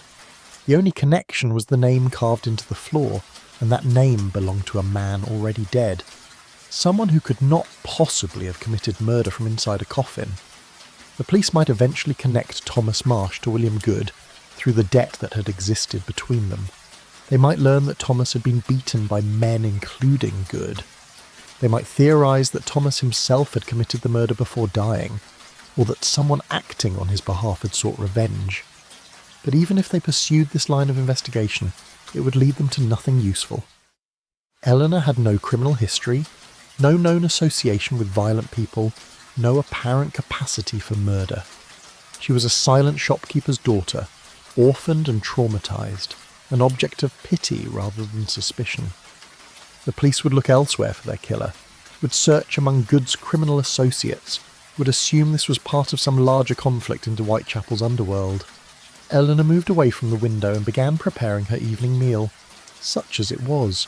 Bread, cheese, tea, she ate mechanically, tasting nothing, her mind already working on the next problem. James Wickham would be more difficult than Good. Wickham was cautious, observant, suspicious of strangers. He kept irregular hours and seemed to have no fixed routine beyond his work at the docks. Eleanor had followed him several times, but had not yet identified a vulnerability, a moment when he was alone and unguarded and accessible. She would need to continue her surveillance, would need to be patient, would need to wait for the right opportunity to present itself. The difficulty was that Good's murder would put both Wickham and Cross on alert. They would hear about it, would learn about the message carved into the floor, would understand that someone was hunting men connected to Thomas Marsh's death. They might increase their caution, might change their routines, might take precautions that would make Eleanor's task significantly harder. Or they might dismiss the threat entirely, might assume that whoever had killed Good would be satisfied with that single act of revenge and would not continue hunting. Eleanor could not predict which response they would choose, but she prepared herself for either possibility. Over the next 3 days, Eleanor maintained her normal routines, while watching for any change in Wickham's behaviour. Jessup the undertaker came and collected her father's body, transporting it to Tower Hamlets Cemetery for burial in the common ground. Eleanor accompanied the coffin in Jessup's cart, the only mourner at a ceremony that consisted of a brief prayer mumbled by an assistant curate who had never met Thomas Marsh and cared nothing about his life or death. The grave was shallow, barely 4 feet deep, dug in earth already crowded with the bones of other paupers. The coffin descended on ropes, was covered with dirt, and within 10 minutes the space that had briefly held Thomas Marsh's physical remains showed nothing except a slight mound of disturbed earth that would settle and flatten within weeks. Eleanor stood at the graveside for perhaps 5 minutes after Jessup and his assistant had left. She was not praying. She had no faith in divine justice or heavenly reward. She was simply marking the moment, acknowledging that her father's body had been returned to the earth from which it had come, that the man who had raised her and taught her and tried to protect her had now passed beyond all protection and all harm. Then she turned and walked back toward Whitechapel, covering the distance on foot because she had not paid Jessup for return transportation and saw no reason to waste money on such a convenience. The walk took nearly 2 hours. Eleanor used the time to refine her plans for Wickham. She had identified several possibilities, each with advantages and drawbacks. She could try to approach him at the docks, where he worked among hundreds of other men and where a woman would attract attention simply by being present. She could attempt to enter his boarding house in Limehouse, but this was more secure than Good's lodging house, with a landlord who actually locked the front door at night and who seemed to keep track of his tenants' movements. She could try to intercept Wickham on the street, but this would be risky in ways that Good's murder had not been. Wickham was strong and sober and would fight back, effectively if given any warning. The solution, when it finally occurred to her, was obvious in retrospect. She would not go to Wickham, she would make him come to her. She would create a situation that would draw him to a location of her choosing, a place where she had advantages and he had none, where she could control the circumstances and timing of their encounter.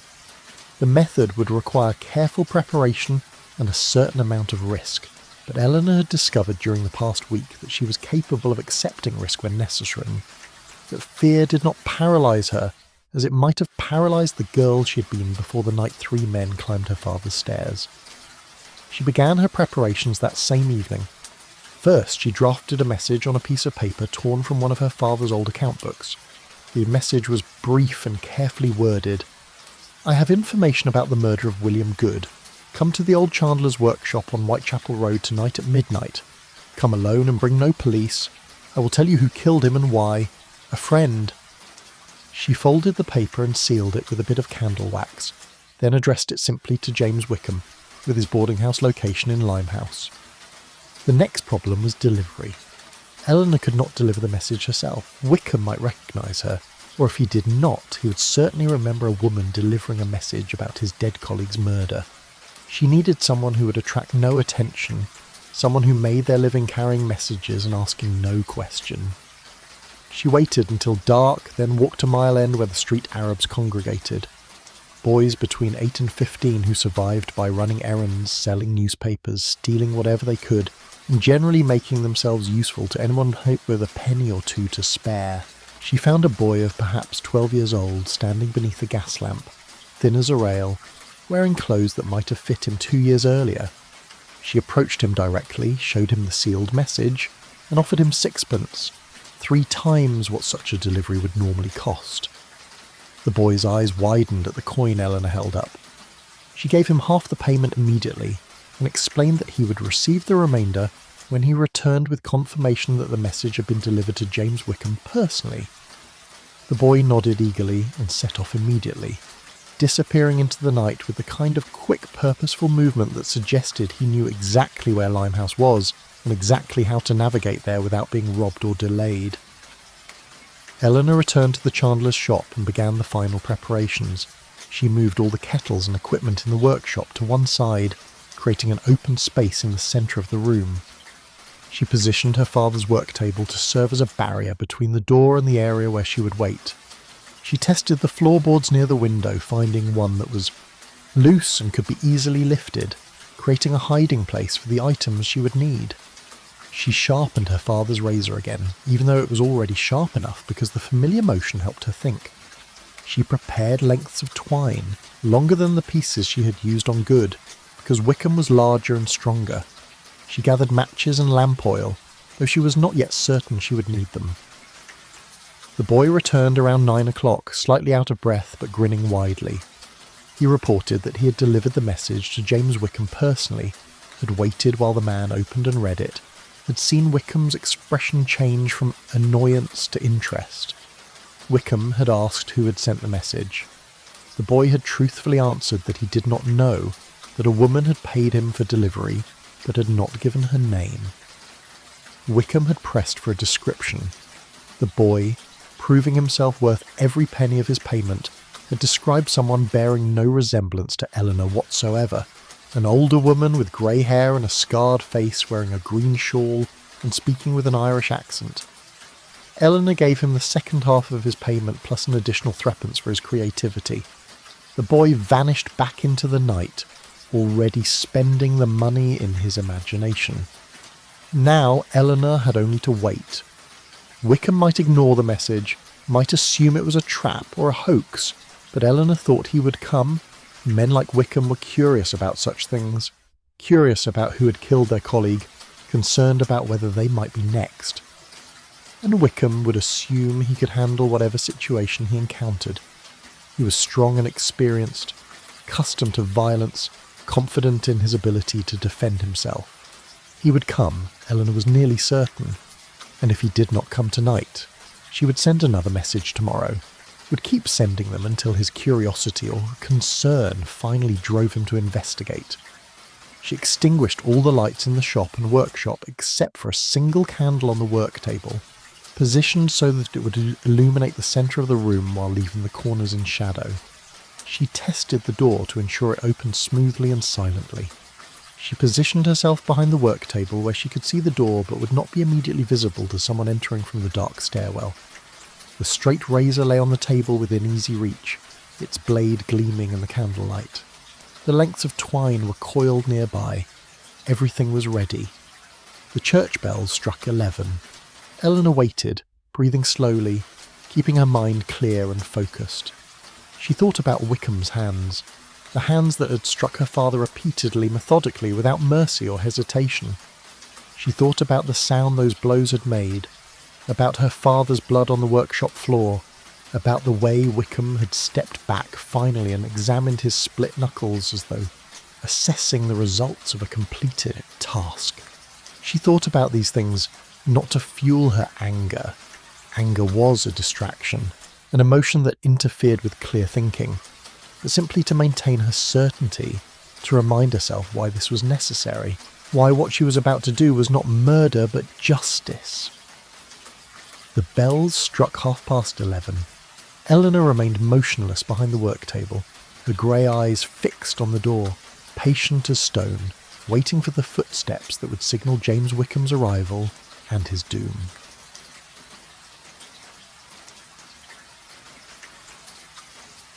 Chapter 7. The Thames Remembers. James Wickham arrived at midnight, 15 minutes later than Eleanor had specified in her message. She heard his footsteps on the stairs, heavier than goods had been, more confident, the tread of someone who was not drunk or frightened, but simply approaching a meeting whose outcome he considered entirely under his control. The footsteps paused outside the workshop door. A long moment of silence followed, during which Eleanor imagined Wickham listening, assessing, deciding whether to proceed or retreat. Then the door handle turned slowly and the door opened inward, revealing Wickham's silhouette against the darkness of the stairwell behind him. He stood in the doorway for several seconds, his eyes adjusting to the candlelight, scanning the workshop. Eleanor remained perfectly still behind the work table, partially concealed by shadow, watching as Wickham's gaze moved across the room, cataloguing details, searching for threats. He was being careful, she noted with grudging respect. Not careful enough to save himself, but more careful than good had been, more alert to the possibility of danger. He did not enter immediately, but instead remained in the doorway, one hand resting on the doorframe, the other hidden at his side, where Eleanor suspected he held a knife or cudgel. Finally, Wickham spoke. His voice was rough, textured by years of shouting commands on ship decks and in dockyards. He asked if anyone was there, announced that he had received a message about William Good, demanded that whoever had sent it show themselves. Eleanor said nothing. She simply watched, waiting to see what Wickham would do next. He took one step into the workshop, then another, moving slowly, his body tense and ready to react to any sudden movement. His eyes continued scanning the room, and Eleanor knew the moment when he spotted her behind the work table. His whole body stiffened, his weight shifting forward slightly onto the balls of his feet. He asked who she was. Eleanor did not respond. Wickham took another step forward, close enough now that the candlelight illuminated his face fully. He was perhaps 45 years old, weather-worn and scarred, with the kind of face that suggested he had spent his entire life engaged in some form of physical struggle. His eyes were dark and intelligent, calculating, and Eleanor could see him trying to place her, trying to determine if he had seen her before. Recognition came slowly, incompletely. He tilted his head slightly, studying her, then asked if she was the Chandler's daughter, the girl from the shop downstairs. Eleanor nodded once, a small movement of her head. Wickham's expression shifted, confusion mixing with something that might have been amusement or contempt. He asked what she was doing here, what game she thought she was playing, whether she understood how much trouble she was about to experience. He took another step forward, bringing him within perhaps 6 feet of the work table. Eleanor's hand moved to the straight razor lying on the table, her fingers closing around its handle. The movement was slight but deliberate, and Wickham noticed it immediately. His eyes dropped to the razor, then lifted back to Eleanor's face, and she saw understanding begin to dawn. He asked if she had killed Good. Eleanor said nothing, but her silence was itself an answer, a confirmation that needed no words. Wickham's expression hardened, amusement and contempt vanishing, replaced by a cold wariness that suggested he was finally taking the situation seriously. He asked why, though the question seemed almost rhetorical, as though he already knew the answer and was simply confirming it. Eleanor still did not speak. She simply looked at him with those grey eyes that showed nothing, reflected nothing, betrayed no emotion, except perhaps a terrible patience. Wickham reached a decision. Eleanor could see it happen, could see the moment when he concluded that this silent girl with her father's razor represented a genuine threat that needed to be eliminated quickly and without mercy. He moved forward with surprising speed for a man his size, covering the distance to the work table in 2 long strides, his right hand swinging up from his side where it had indeed been holding a knife, a docker's blade with a thick spine and a point designed for cutting rope and canvas. Eleanor had anticipated this exact movement, had known that Wickham would rely on his strength and speed, would assume that a young woman, even one who had somehow managed to kill Good, could be overwhelmed by direct assault. She moved as Wickham moved, but in a different direction. Instead of retreating or trying to defend herself from behind the work table, Eleanor dove forward and to the left, dropping below the level of Wickham's knife thrust and rolling across the floor toward the open space she had deliberately created earlier. Wickham's knife struck the work table where Eleanor had been standing a moment earlier, the blade sinking into old wood with a solid thunk. He yanked it free and spun toward where Eleanor was now rising to her feet, the straight razor held low and ready, her face still expressionless, her breathing controlled and steady. Wickham reassessed. Eleanor could see the calculation in his eyes, the recognition that this would not be as simple as he had assumed. She was not panicking, not screaming, not behaving like someone overcome by fear. She was simply waiting, balanced on the balls of her feet, the razor in her hand catching the candlelight. Wickham circled left, putting the work table between them, trying to use the furniture to control the space. Eleanor circled right, maintaining distance, keeping her back toward the open area where she had room to maneuver. They moved in a slow dance, predator and prey, though which was which remained uncertain. Wickham feinted forward, testing Eleanor's reaction. She did not flinch, did not back away, simply adjusted her position slightly to maintain distance. Wickham feinted again, and again Eleanor refused to give ground. He was trying to force her into a corner, Eleanor understood, trying to limit her mobility so that his superior strength and reach would become decisive advantages. She could not allow this. She needed to stay in the open space, needed to keep moving, needed to make him chase her, until he made a mistake she could exploit. The dance continued for perhaps 2 minutes, both fighters moving, neither committing to a full attack. Wickham grew frustrated, his movements becoming less controlled, more aggressive. He had expected this to be finished already, had expected to overpower this girl quickly and escape before anyone noticed the disturbance. Instead, He found himself engaged in a genuine fight with an opponent who moved with unexpected grace and showed no fear whatsoever. His frustration made him careless. He lunged forward suddenly, committing fully to an attack that would have ended the fight if it had connected, his knife stabbing toward Eleanor's torso with lethal intent. Eleanor had been waiting for exactly this moment. She sidestepped the thrust, moving with the fluid economy of motion that came from 20 years of manoeuvring in crowded spaces, and brought the razor across Wickham's extended arm, cutting deep into the muscle just above his wrist.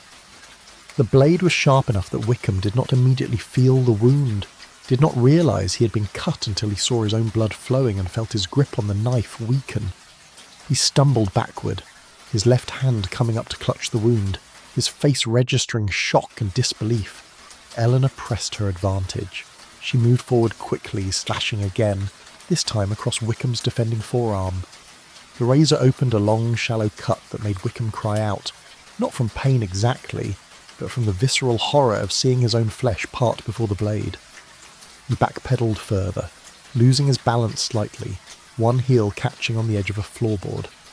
He staggered, arms windmilling, trying to regain his equilibrium. Eleanor was on him before he could recover, her small frame suddenly a whirlwind of focused violence, the razor flashing in the candlelight as she cut at his hands, his arms, his face, not trying to kill him yet, not going for the throat or vital organs, but systematically dismantling his ability to fight back. Wickham managed to grab her wrist with his bleeding left hand, his grip still strong despite the damage, and for a moment they stood locked together, straining against each other, the razor caught between them. Eleanor drove her knee up into Wickham's groin with all the force she could generate. The blow connected solidly, and Wickham's grip weakened immediately as his body doubled over, protective instincts overriding everything else. Eleanor twisted free and slashed the razor across the side of his neck, not deep enough to hit the major vessels, but deep enough to send blood streaming down his shoulder, deep enough to make him understand that he was going to die in this workshop where her father had died. Wickham collapsed to his knees, both hands now pressed against his bleeding neck, his breath coming in ragged gasps. His knife lay on the floor 3 feet away, forgotten, useless. Eleanor circled behind him, her own breathing still controlled, her movements still precise despite the exertion. She had not expected Wickham to be easy, but she had also not expected to find this capacity within herself, this ability to fight with calculation rather than panic, to cut and move and cut again with the mechanical efficiency of someone performing a familiar task. She stood behind Wickham for several seconds, looking down at him, watching as he knelt there bleeding, trying desperately to stem the flow from his neck. His blood was pooling on the floorboards, the same floorboards that had absorbed her father's blood weeks earlier. Eleanor thought about saying something, about delivering some dramatic declaration or final accusation, but words seemed unnecessary and insufficient. Wickham knew why this was happening. Everyone involved knew why. Speech would add nothing, would serve no purpose except self-indulgence. Instead, Eleanor simply reached down with her left hand and grabbed Wickham's hair, pulling his head back to expose his throat fully. He tried to resist, tried to pull free, but he had lost too much blood and his strength was failing rapidly. Eleanor placed the razor against his exposed throat and drew it across with a single smooth motion, opening the carotid artery completely. Wickham made a sound between a gasp and a gurgle, his hands clutching uselessly at the wound as blood poured between his fingers. Eleanor released his hair and stepped back, watching as he collapsed forward onto the floorboards, convulsing once, twice, then going still. She waited several minutes to ensure he was truly dead, standing motionless in the candlelight, the razor dripping in her hand. When she was satisfied, she knelt beside the body and used the same stub of pencil to write on a piece of paper for Thomas Marsh. She placed the paper on Wickham's back where it would be easily visible. Then she selected a floorboard near his head and carved the same mark she had carved in Good's room, a vertical line with a horizontal line crossing it near the top, a crude letter, T. The body could not remain in the workshop. This had been different from Good. Good's murder had occurred in a lodging house far from Eleanor's home, creating no direct connection to her. But Wickham lay dead in her father's workshop, mere feet from where she slept, and his discovery here would bring police attention Eleanor could not afford. The body needed to be moved, disposed of in a way that would create confusion about the location of the murder and make investigation more difficult. Eleanor considered her options. The Thames was less than half a mile away, and bodies in the river were common enough to attract minimal investigation. The trick would be getting Wickham's corpse to the river without being observed. She could not carry him. He weighed perhaps 13 stone, far more than she could manage alone. But she could drag him, she thought, if she had the right equipment and chose her route carefully. From her father's supplies, she selected a large canvas tarp used for protecting finished candles during transport. She spread it beside Wickham's body and rolled him onto it with considerable effort, positioning him so that his head and shoulders rested near one corner. Then she folded the tarp over him, creating a crude shroud that would prevent blood from dripping as she moved him. She gathered the corner of the tarp near his head and tested whether she could pull it. The canvas slid across the floorboards with some resistance but manageable difficulty. She would be able to move him, though slowly. She opened the workshop door and listened carefully. The building around her was silent, all other residents asleep or at least behind closed doors. She dragged the tarp to the top of the stairs and then, step by step, eased it down, letting gravity do most of the work while she controlled the descent.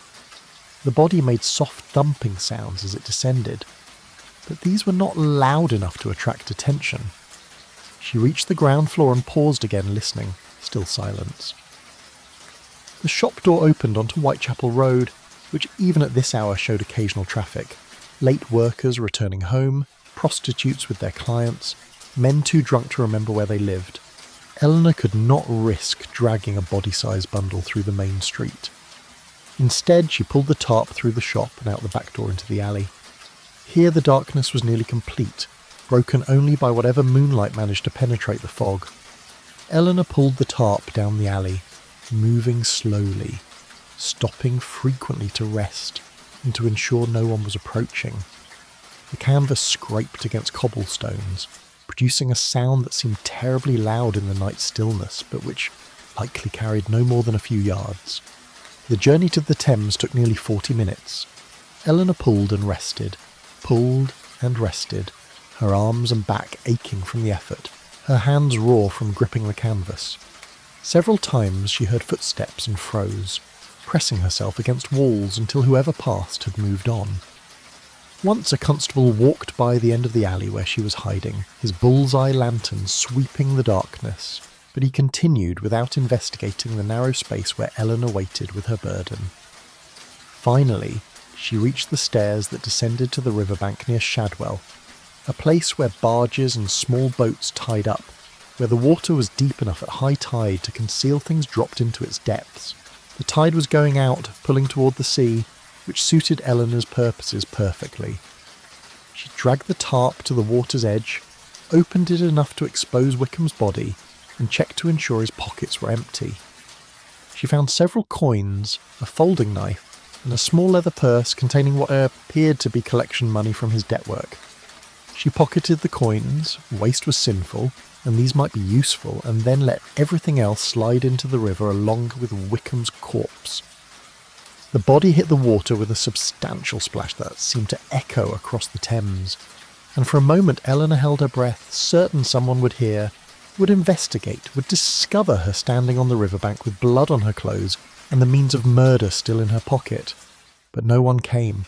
The Thames accepted Wickham's body as it had accepted countless others, pulling it into the current, beginning the process of dissolution and dispersal that would make identification difficult and reconstruction of events nearly impossible.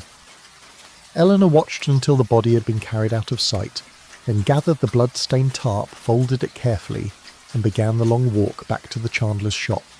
Dawn was approaching, the sky beginning to lighten in the east. She would need to clean the workshop thoroughly, would need to scrub the floorboards where Wickham's blood had pooled, would need to ensure no evidence remained that could connect her to his death. By the time full daylight arrived, Eleanor had cleaned the workshop completely, had burned the blood-stained tarp in the stove, had washed herself and changed her clothes. had returned the razor to its place on the shelf. The workshop showed no sign of the violence that had occurred there hours earlier. The floorboards were clean, the space restored to its usual configuration of kettles and supplies. Eleanor sat at the kitchen table with a cup of tea, exhausted but calm, thinking about what remained to be done. 2 down, 1 remaining. Albert Cross, the leader, the organiser, the man with pale eyes who had looked at her and calculated her value in terms of how much others might pay to use her. Cross would be the most difficult. He would have heard by now about Good's murder, would soon hear about Wickham's disappearance or the discovery of his body in the river.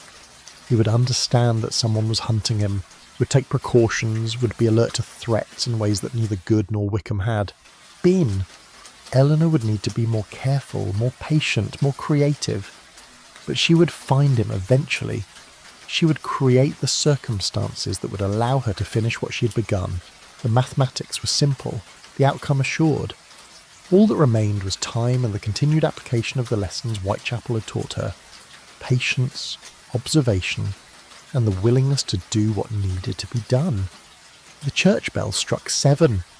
Eleanor rose from the table and went downstairs to open the shop for another ordinary day of selling candles to customers who would never suspect that the silent girl who served them had become something else entirely during the dark hours when honest people slept.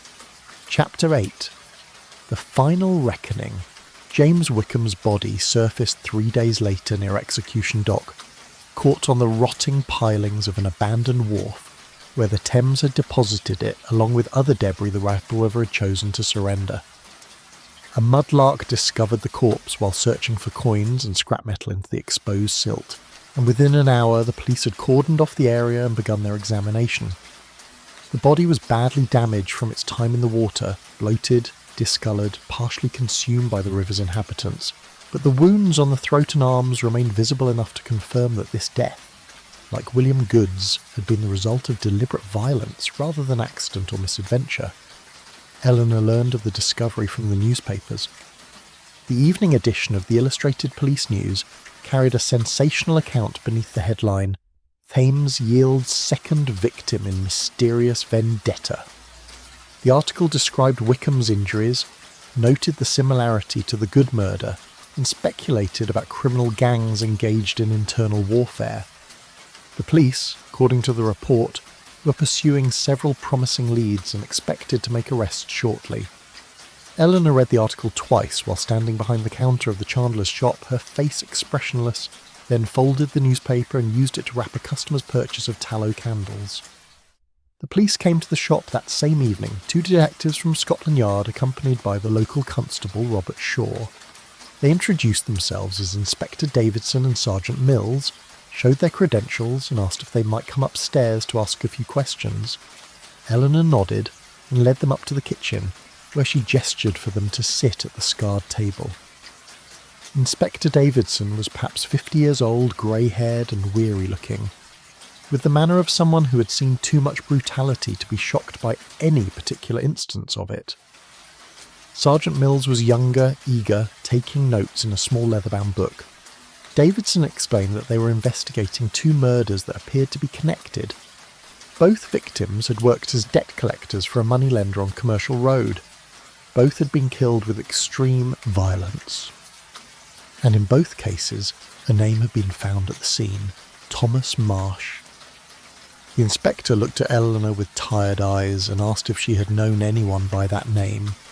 Eleanor rose from her chair and walked to the shelf where she kept the family Bible.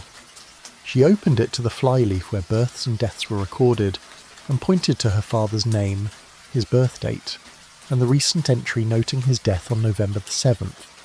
Davidson studied the entry, then asked Eleanor if she could describe the circumstances of her father's death. Eleanor wrote on a piece of paper. She had prepared several standard responses for situations where writing was more convenient than attempting to speak, and handed it to the inspector. The paper explained that her father had been ill with lung fever following an accident in which he had fallen and injured his ribs. He had died in this room and was buried at Tower Hamlets Cemetery. Davidson read the note and looked at Eleanor with an expression that suggested he did not believe a single word but had no evidence to contradict it. He asked if Eleanor knew William Good or James Wickham. Eleanor shook her head. Had her father had any connection to these men? Another shake of the head. Davidson exchanged glances with Mills, then asked about her father's financial situation.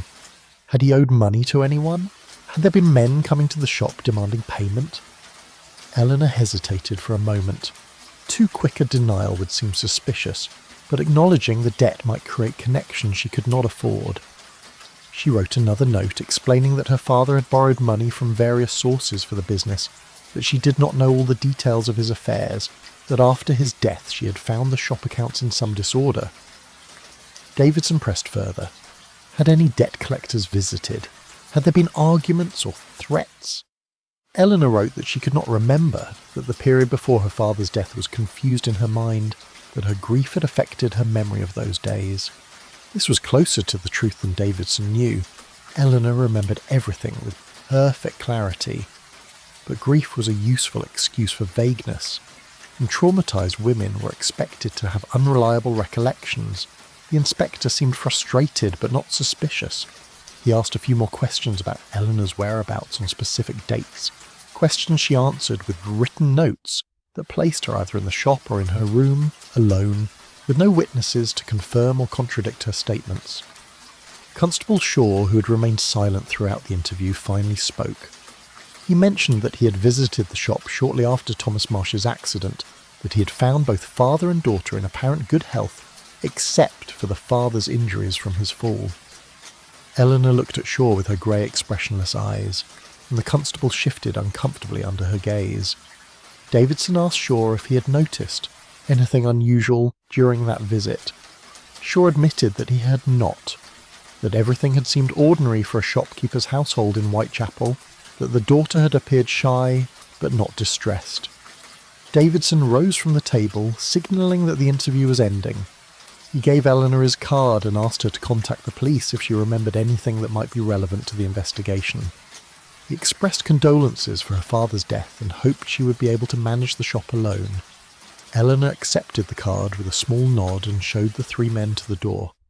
She stood in the shop window and watched as they walked away down Whitechapel Road, Davidson and Mills conferring quietly while Shaw trailed behind them.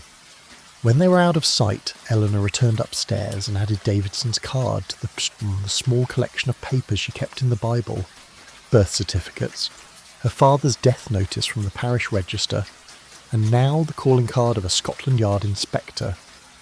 The police visit confirmed what Eleanor had already suspected, that the authorities were making connections between the murders, but lacked evidence to pursue any specific suspect. They knew that Thomas Marsh was linked to both Good and Wickham, knew that his death had occurred during the same period, but they could not prove that the murders were anything more than criminal gang violence using Marsh's name as a convenient symbol.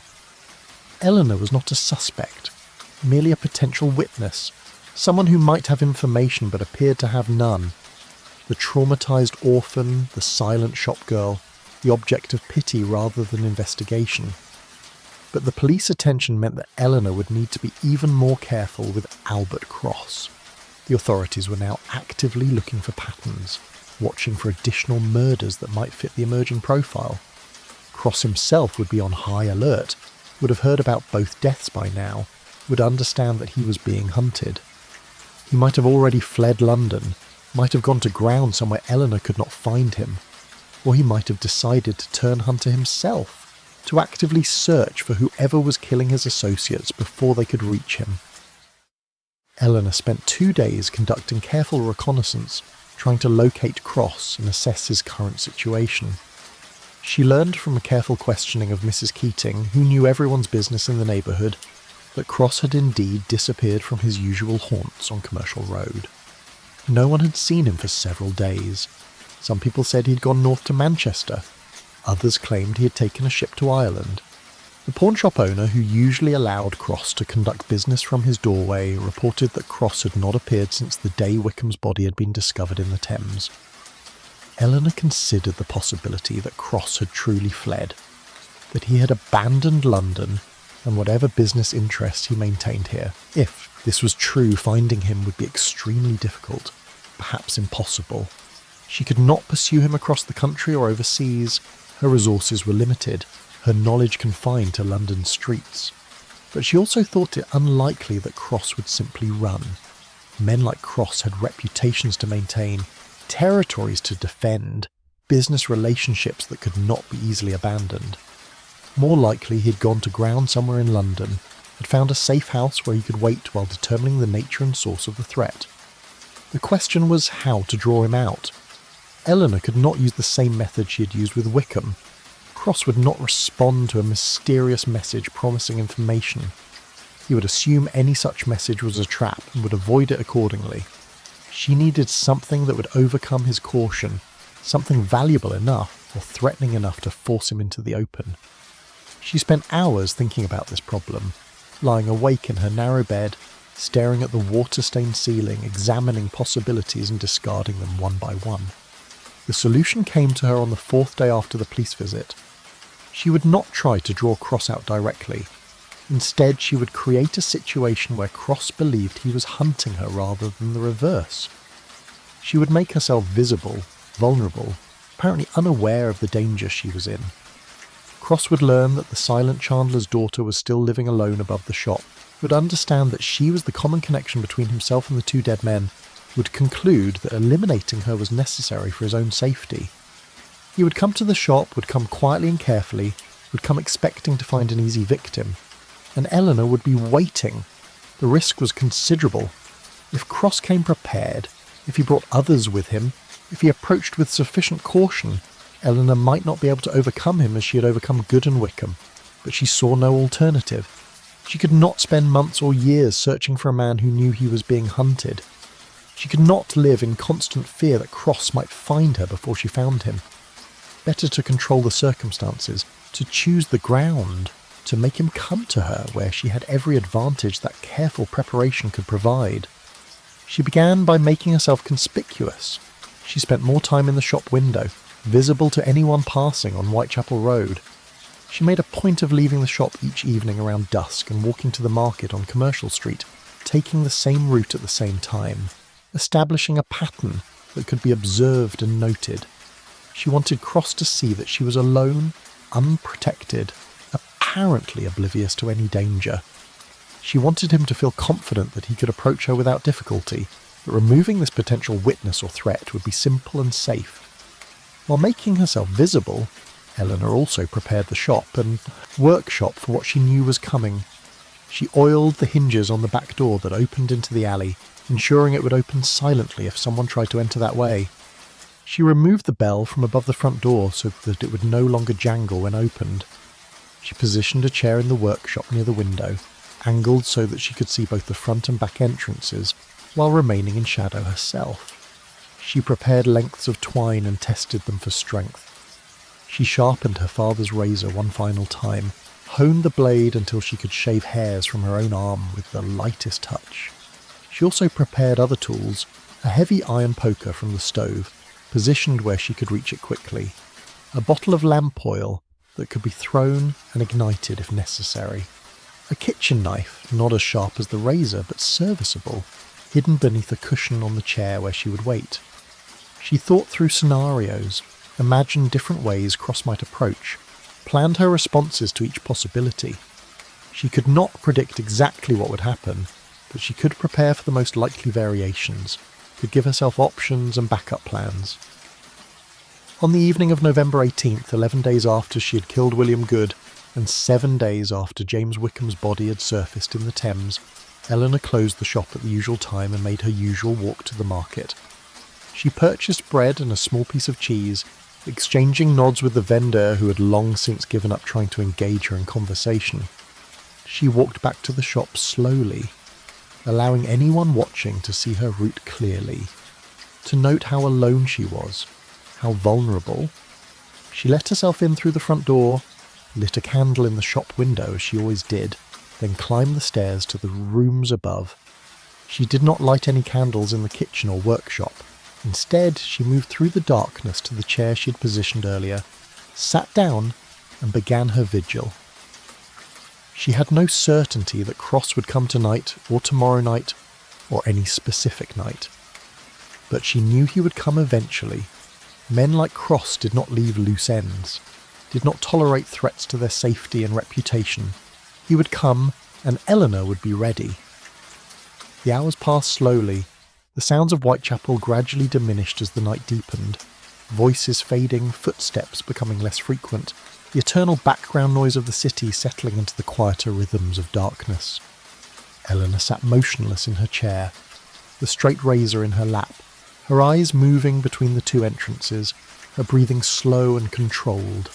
She had learned patience during her years in the Chandler's shop, had learned to sit for hours doing repetitive work without complaint or distraction. Now she applied that same patience to waiting for a man who wanted to kill her, who would come creeping through the darkness believing he was the hunter, when in truth he had already become the prey. The church bell struck midnight, then 1 o'clock, then 2. Eleanor remained alert, refusing to let exhaustion or boredom dull her attention. She had prepared tea earlier and drank it cold, the caffeine helping her maintain focus. She shifted her position occasionally to prevent cramping, but otherwise remained still, a shadow among shadows, another piece of furniture in a dark room where death had already visited twice, and was preparing to return for a third and final accounting. At 2:30 in the morning, Eleanor heard the sound she had been waiting for, the soft scrape of metal on metal as someone worked the lock on the back door.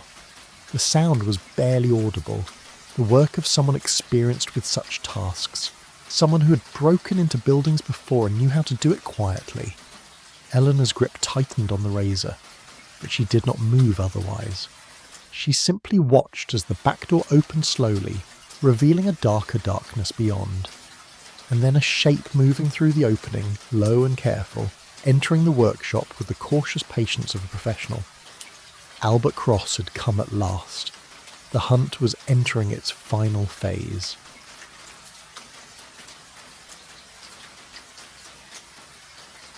Chapter 9. The Confession in Blood.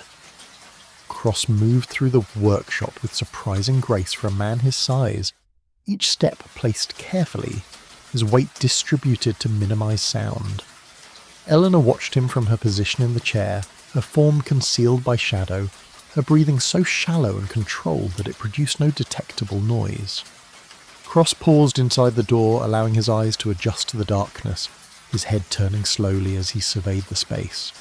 He was patient, Eleanor noted, not rushing, taking time to ensure the workshop was empty before proceeding further. In his right hand he held something that caught the faint moonlight filtering through the window. A knife, larger than the one Wickham had carried, a butcher's blade designed for cutting through bone and sinew. He moved toward the stairs that led to the upper rooms, his body low and tense, every movement suggesting readiness for sudden violence.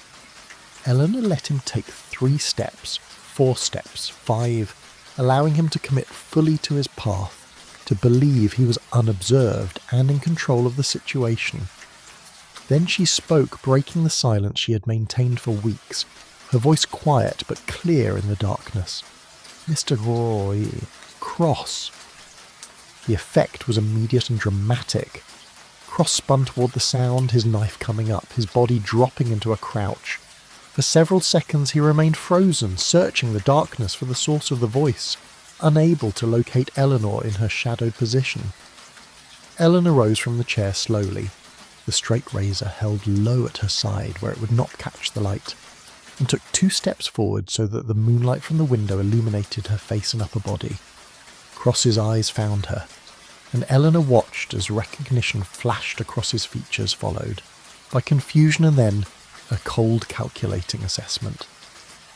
He asked what she was doing there, why she was sitting in the dark. His voice was the same soft voice Eleanor remembered from the night 3 men had climbed her father's stairs, gentle and reasonable and utterly false. Eleanor did not answer immediately.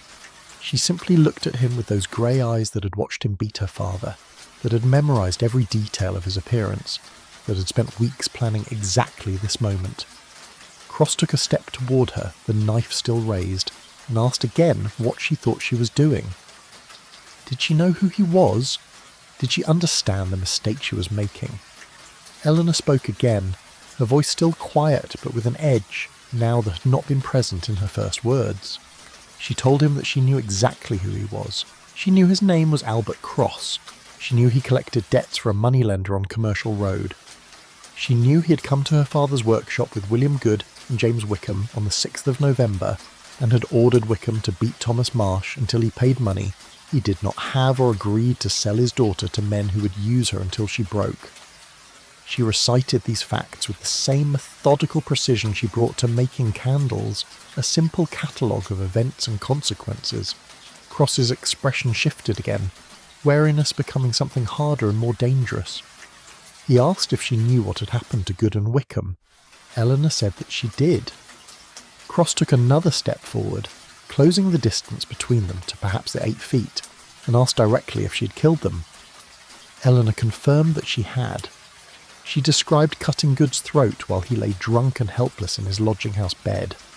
She described fighting Wickham in this very workshop, cutting him until he could no longer resist, then dragging his body to the Thames and watching the river carry it away. She provided details that only the killer could know, details that had not appeared in the newspapers, details that left no doubt about her truthfulness. Cross listened to this recitation with an expression that Eleanor could not quite read. Surprise, certainly, but also something like professional admiration, the recognition of craft from someone who understood the difficulty of what she had accomplished. When Eleanor finished speaking, Cross lowered his knife slightly and asked why she was telling him this. Surely she understood that he was here to kill her, that he could not possibly leave this room with her still alive to testify against him. Eleanor agreed that this was likely his intention, but she suggested that perhaps the situation was not quite what he assumed, that perhaps she was not the helpless victim he had come to eliminate. Cross actually smiled at this, a genuine expression of amusement. He said that while he was impressed by her resourcefulness, while he acknowledged that she had managed to kill 2 men who should have been able to defend themselves, the outcome of their current situation was not in doubt. He was stronger, larger, more experienced in violence. She had managed to surprise Good and Wickham, but she would not surprise him. He would kill her quickly and professionally, and then he would burn the shop to destroy any evidence, and tomorrow people would discover that the poor Chandler's orphan daughter had died in a tragic fire, probably caused by leaving a candle burning unattended. Eleanor listened to this plan with apparent calm, then suggested that Cross was making several incorrect assumptions. First, she was not surprised that he had come. She had in fact arranged matters specifically to draw him here. Second, she was not unprepared. She had spent days planning for this exact confrontation. And third, Cross himself was making the same mistake that Good and Wickham had made. The mistake of underestimating what a silent girl from Whitechapel might be capable of accomplishing when properly motivated. Cross's smile faded. He began to move forward again, no longer talking, no longer playing whatever game he thought he was playing. He came at Eleanor Darnor directly, the knife held properly for fighting, blade pointed up, arm close to his body, weight balanced and ready. Eleanor moved to her right, circling toward the open area of the workshop, away from furniture that might trap her or limit her mobility. Cross followed, his movements careful but aggressive, cutting off angles, limiting her options. They circled each other in the moonlit darkness, predator and prey, though which was which remained uncertain. Cross feinted left, then lunged right, the knife stabbing toward Eleanor's stomach with practiced precision. Eleanor twisted away, the blade passing within inches of her side, and slashed the razor across Cross's extended forearm. The cut was shallow. Cross had pulled back quickly enough to minimize damage, but blood began to flow, dark in the moonlight. Cross grunted, more from surprise than pain, and shifted his grip on the knife to his left hand. He was ambidextrous, Eleanor realized, or at least sufficiently skilled with both hands that the injury to his right arm had not significantly diminished his capability. They circled again, more carefully now, both fighters reassessing their opponent. Cross asked how long she thought she could keep this up, whether she really believed she could defeat him in a straight fight. Eleanor did not respond. She was conserving her breath, focusing entirely on reading Cross's movements, on anticipating his attacks, on finding openings she could exploit. Cross feinted high and came in low, trying to sweep Eleanor's legs while simultaneously stabbing upward toward her torso. Eleanor jumped backward, barely avoiding the knife. and used the moment of Cross's overextension to slash at his neck. The razor connected, but not deeply. Cross had jerked his head back at the last instant, and the blade opened only a superficial cut across his throat that bled freely but was not immediately dangerous. The fight continued, a deadly dance in the moonlit workshop, both fighters growing more desperate as the minutes passed. Cross managed to grab Eleanor's wrist at one point, his grip vice-like despite the blood flowing from his injured arm. He pulled her toward him, bringing the knife up toward her throat, and for a moment Eleanor thought that she had miscalculated, had underestimated his strength and reach. But she drove her knee up into his injured right arm, striking the cut she had opened earlier, and Cross's grip weakened enough for her to twist free. She slashed wildly as she pulled away, the razor opening a long cut across Cross's face from temple to jaw, and blood began flowing into his left eye, partially blinding him. Cross roared, the first loud sound he had made since entering the workshop, a sound of rage and pain, and perhaps the first recognition that he might actually lose this fight. He charged forward, abandoning caution, swinging the knife in wide arcs designed to drive Eleanor into a corner. Eleanor gave ground, backing toward the far wall, letting Cross think his strategy was working. Then, when she was nearly trapped, she dropped suddenly to the floor, rolling beneath Cross's charge, and came up behind him with the razor moving in a tight arc toward the back of his knee. The blade cut through Cross's trouser leg and into the tendons behind his right knee, severing them completely. Cross's leg collapsed beneath him and he fell forward, unable to catch himself, his injured knee folding the wrong direction. He hit the floor hard, the impact driving the air from his lungs, and the knife skittered across the floorboards beyond his reach. Eleanor was on him immediately, her weight pressing down on his back, the razor at his throat just as it had been at Good's throat, just as it had been at Wickham's throat. Cross tried to throw her off, his left arm reaching back to grab at her, but the position gave him no leverage, and Eleanor had learned from her previous fights how to pin someone efficiently. She leaned close to his ear and spoke quietly, asking if he remembered her father, if he remembered ordering Wickham to beat an old Chandler because he could not pay an impossible debt. Cross struggled harder, managing to partially roll onto his side, and Eleanor pressed the razor into his throat just enough to draw blood, just enough to make clear that any further resistance would end immediately in his death. Cross stopped struggling. He lay still beneath Eleanor's weight, breathing hard, blood from his various wounds pooling on the floorboards beneath him. Eleanor asked again if he remembered her father. This time Cross answered, his voice strained but still recognisably the same soft, reasonable tone he had used when threatening Thomas Marsh.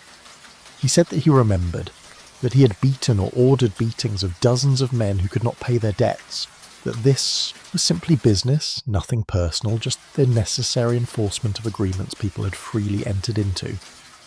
Eleanor asked if Cross had known that her father would die from the beating.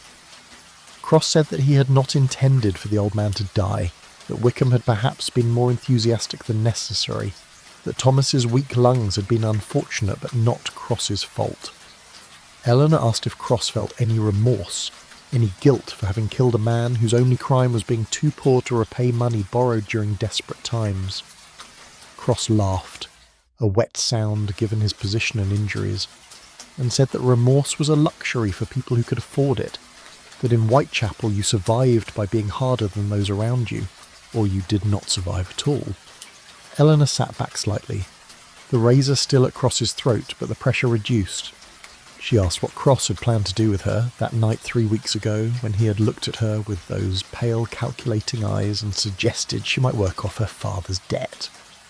Cross hesitated, then spoke with unexpected honesty. He said that she would have been sold to a house in Spitalfields, a place that specialised in young women who had no other options, that she would have serviced perhaps 10 or 15 men each night until she was no longer profitable, at which point she would have been discarded.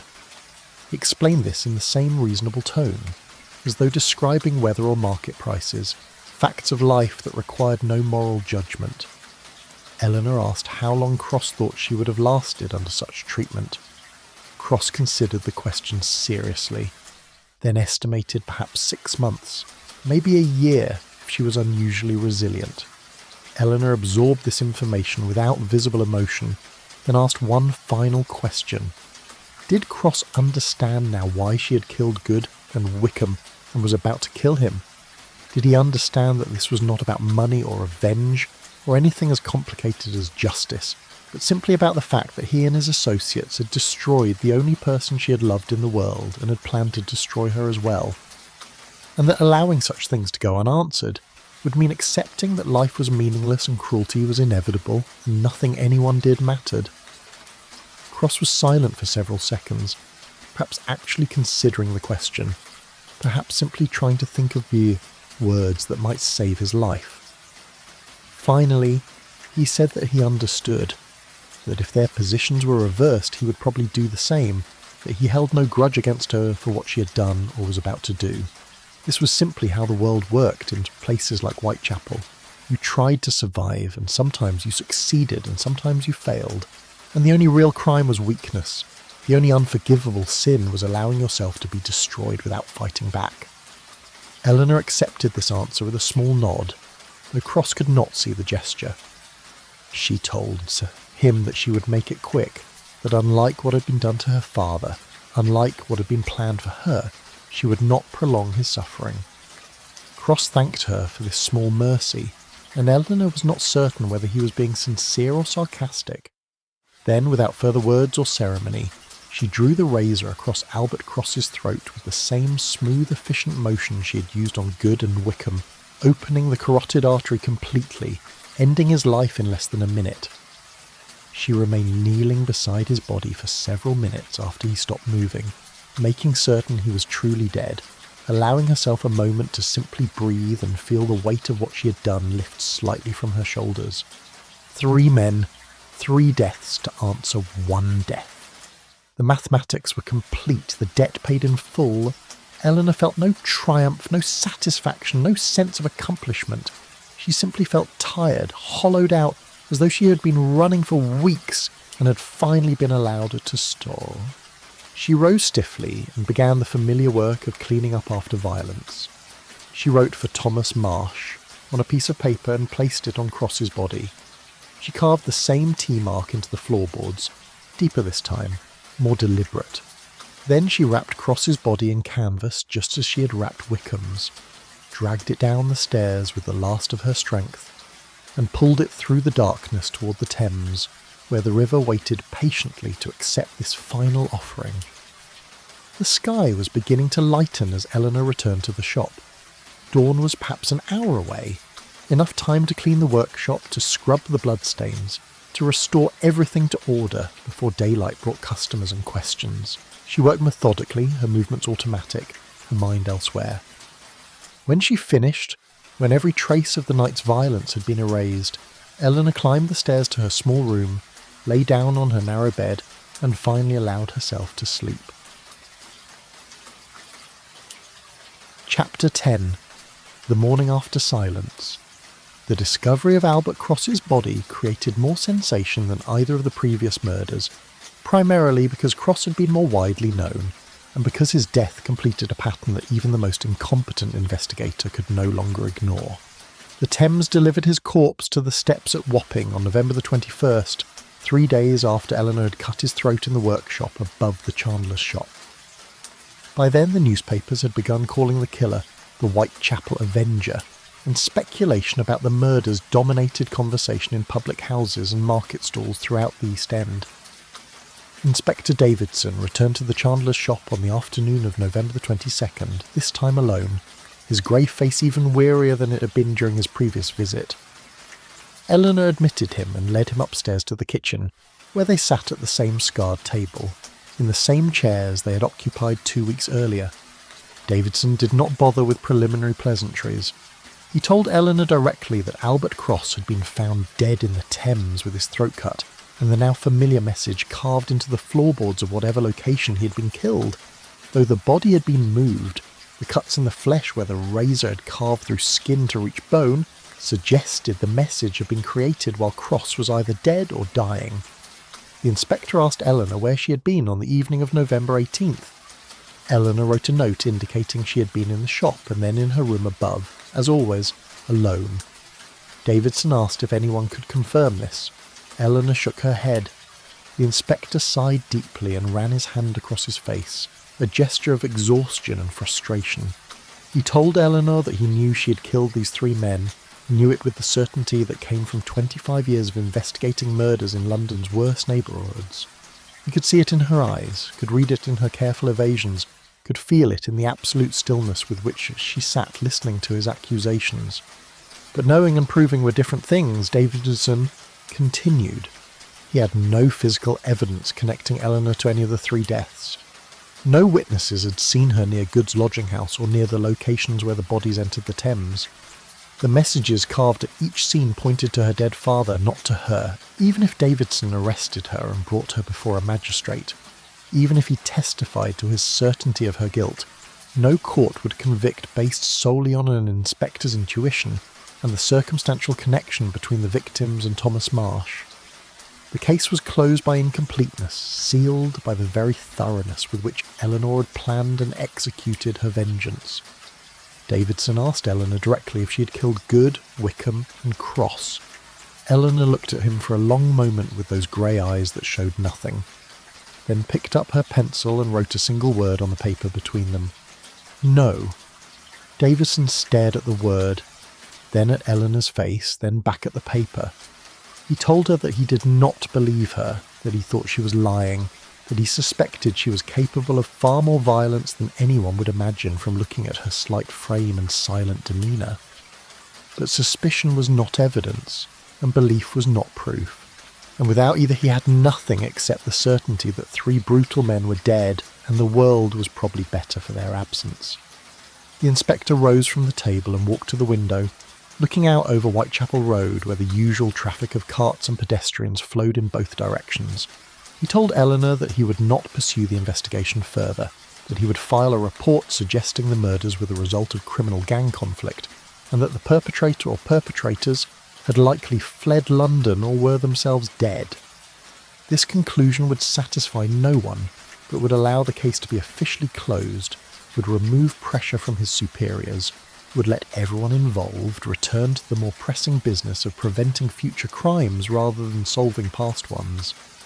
Davidson turned from the window and looked at Eleanor one final time. He told her that she should know 3 things. First, that what she had done, if she had done it, which he could not prove but firmly believed, would not bring her father back, would not undo the harm that had been done, would not fill the emptiness that loss created. Second, that the capacity for violence she had discovered within herself would not simply disappear now that her immediate purpose was accomplished, that such capacities, once awakened, tended to remain, waiting for new provocations or justifications. And third, that while he would not pursue her, while he would allow this case to close without resolution, she should understand that she had been extraordinarily lucky, that a dozen small differences in circumstance might have led to her detection and execution, and that if she ever contemplated similar actions in the future, she should remember how narrow her escape had been. Eleanor listened to this speech without expression, then wrote another note asking if the inspector was finished with his questions. Davidson almost smiled at this, a brief twitch of his mouth that suggested grim amusement. He said that he was finished, that he would not trouble her again, that she could return to her candles and her silence and whatever peace she might find in the knowledge that her father's death had been answered. He collected his hat from the table and descended the stairs, letting himself out through the shop without looking back. Eleanor watched from the kitchen window as he walked away down Whitechapel Road, his shoulders hunched, his gait suggesting a man carrying burdens he could neither set down nor adequately bear. In the days following Davidson's visit, Eleanor observed Whitechapel gradually losing interest in the murders that briefly captivated its attention. The newspapers moved on to other sensations: a fire in Bermondsey that killed 8 people, a political scandal involving a member of Parliament and a 15-year-old girl, the usual catalogue of poverty and violence that made up daily life in Victorian London. The story of the Whitechapel Avenger became a minor legend, the kind of tale told in public houses late at night, embellished and distorted with each retelling, until it bore little resemblance to the actual events. Some versions had the killer as a man, others as a ghost. still others as multiple people working in concert. Eleanor's name never appeared in any of these stories. She remained invisible, unknown, the silent girl who sold candles and had somehow survived the deaths of both her father and the men who had killed him. The shop continued to operate as it always had. Customers came and went, purchasing their candles, conducting their business with Eleanor's customary silent efficiency. Some of the neighbours still whispered about her, still speculated about what she had witnessed the night her father died, still pitied her for being alone in the world. But gradually even this interest faded, replaced by concern for their own problems, their own struggles, their own private tragedies. Eleanor became simply part of Whitechapel's landscape again, as unremarkable as the soot-blackened buildings or the fog that rolled through the streets each evening. Eleanor herself felt neither relief nor satisfaction in the aftermath of the murders. She had accomplished what she had set out to accomplish, had answered her father's death with 3 deaths in return, had proven to herself and to no one else that silence need not mean helplessness. But the emptiness she had felt since her father's death remained unchanged. The shop felt too quiet, the rooms above too empty. She found herself listening for footsteps that would never come, preparing tea for 2 people when she was alone, setting aside pieces of news or small observations to share with someone who was no longer there to hear them. She thought often about what Inspector Davidson had said, about the capacity for violence awakening within her and refusing to sleep again. She examined herself carefully for signs of this awakening, for evidence that killing had somehow transformed her into something monstrous or inhuman. But she found no such evidence. She did not dream about the murders, did not wake screaming from nightmares, did not find herself craving additional violence or seeking new victims. She had done what needed to be done, and now it was finished, and she felt no more change than she might have felt after completing any other difficult task. What she did feel occasionally was a kind of cold clarity about how the world actually worked beneath its surface of law and order and supposed civilization. She understood now that justice was not something that existed independently, waiting to be discovered and applied. Justice was something people created through their own actions, something that required will and planning, and a readiness to accept consequences. She understood that the strong preyed on the weak, not because they were evil, though some certainly were, but because the world was structured to permit and even encourage such predation. And she understood that the only effective response to predation was strength, or the appearance of strength, or at minimum the willingness to make predation more costly than it was worth. These were not comfortable understandings, but Eleanor had never sought comfort. She had sought survival, and then she had sought justice for her father, and now she sought nothing except perhaps the continuation of days, one after another, until enough time had passed that the sharpness of grief became bearable. She ran the shop, she sold candles, she maintained the routines her father had established. She spoke only when absolutely necessary, and even then as briefly as possible. Her silence, which had once been temperamental or cautious, had become something more deliberate, a conscious choice to minimise her presence in the world, to remain unnoticed and unremarkable. Months passed, winter deepened, then gradually released its grip as spring approached. The Chandler's shop survived, though barely. Eleanor's careful management kept it solvent, but no more than that. She lived frugally, eating little, buying nothing unnecessary, saving what small amount she could against an uncertain future. She knew the shop was dying along with the trade it represented. Gas lighting was spreading through even the poorer neighbourhoods, and electric lights were becoming common in the better areas. Within a decade, perhaps 2, there would be no market for the kind of candles her father had made. Eleanor would need to find other work, other ways to survive. But this was a problem for the future, and Eleanor had learned to focus on immediate concerns rather than distant anxieties. In March of 1888, Eleanor received an unexpected visitor. Mrs. Keating appeared in the shop late one afternoon, accompanied by a woman Eleanor did not recognise, a respectable-looking person of perhaps 40 years with kind eyes and practical clothing. Mrs. Keating explained that the woman was Mrs. Pemberton, who ran a training school for young women in Stepney, teaching skills that would allow them to find employment as clerks, typists or shop assistants in the more modern establishments that were emerging in London's commercial districts. Mrs. Keating had mentioned Eleanor to Mrs. Pemberton, had suggested that the Chandler's daughter might benefit from such training, might find opportunities beyond the dyeing trade her father had left her. Mrs. Pemberton studied Eleanor with an assessing gaze that reminded her uncomfortably of Albert Cross, though the expression was entirely different, curious rather than calculating, interested rather than predatory. Mrs. Pemberton asked if Eleanor could read and write. Eleanor nodded. Could she perform basic arithmetic? Another nod. Mrs. Pemberton produced a piece of paper and a pencil and asked Eleanor to write a brief description of the Chandler's shop, what it sold, who its customers were, how business was conducted. Eleanor wrote several paragraphs in a clear, careful hand, describing the trade in language that was simple but precise. Mrs. Pemberton read what Eleanor had written and nodded with apparent satisfaction.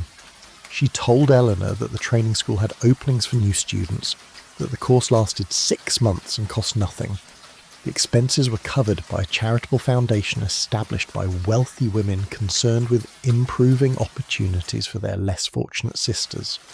Students who completed the training were assisted in finding employment, often with businesses owned or managed by supporters of the school. Mrs. Pemberton believed Eleanor would do well in such training, that she clearly possessed intelligence and discipline, that her silence might actually be an advantage in certain types of work, where discretion and attention to detail were valued over sociability. Eleanor considered the offer carefully. Leaving the Chandler's shop would mean abandoning the last physical connection to her father, closing a business that had existed in one form or another for 3 generations. But it would also mean escape from Whitechapel, from the streets where she had killed 3 men, from the constant possibility of recognition or discovery despite Inspector Davidson's decision to close the investigation. It would mean the possibility of a different life, one not defined entirely by revenge and loss. Eleanor wrote a question asking when the training would begin. Mrs. Pemberton replied that the next session started in 2 weeks. That if Eleanor was interested, she should visit the school in Stepney to complete the necessary paperwork. After Mrs. Pemberton and Mrs. Keating had left, Eleanor sat for a long time at the kitchen table, thinking about this unexpected possibility. She imagined learning to operate a typewriting machine, imagined working in an office somewhere, imagined earning wages sufficient to rent a proper room in a better neighbourhood. She imagined leaving behind the girl who had sold candles in a Whitechapel shop, the girl who had carved messages into floorboards beside corpses.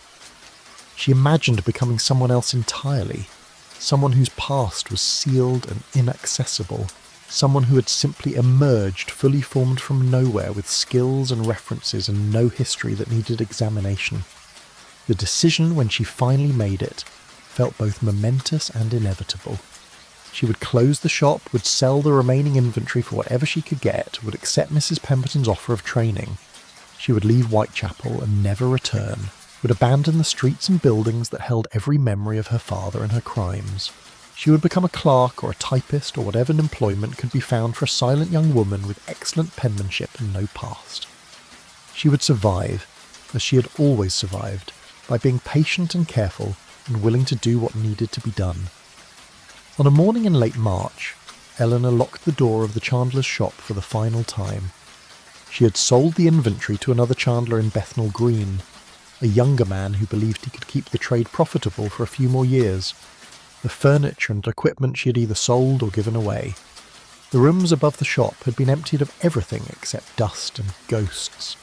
Eleanor stood on Whitechapel Road with a single bag containing her few possessions, changes of clothing, her father's Bible with its record of births and deaths, the straight razor she had, cleaned one final time and wrapped in cloth. She looked at the shopfront one last time, reading the faded letters that still announced Thomas Marsh, Chandler. Then she turned and walked toward Stepney, toward the training school, toward whatever future waited beyond the fog and soot of Whitechapel. Behind her, the shop stood empty and silent. Another failed business in a street full of them, no different from dozens of others except that Within its walls, a girl had learned patience and silence, had discovered the capacity for methodical violence, had transformed herself from victim to something harder and sharper and infinitely more dangerous. The fog closed behind Eleanor as she walked, erasing her footsteps, obscuring the path she had taken. She did not look back. The past was sealed, the debt paid, the account closed. What remained was simply the future, day after day after day, each one bringing her further from the girl who had sat mending shirts, while 3 men climbed her father's stairs. The candles in the shop window had burned low and guttered out. The darkness had come and then lifted, and Eleanor Marsh, the silent daughter, had survived and moved forward into the grey London morning, where thousands of other survivors moved, each carrying their own sealed pasts, their own private accounting of debts paid and unpaid. The city absorbed her without comment or ceremony, another anonymous figure in the endless flow of humanity through streets that had witnessed uncountable tragedies and would witness countless more. The story of the Whitechapel Avenger faded into legend, became another ghost story told in public houses, became nothing at all.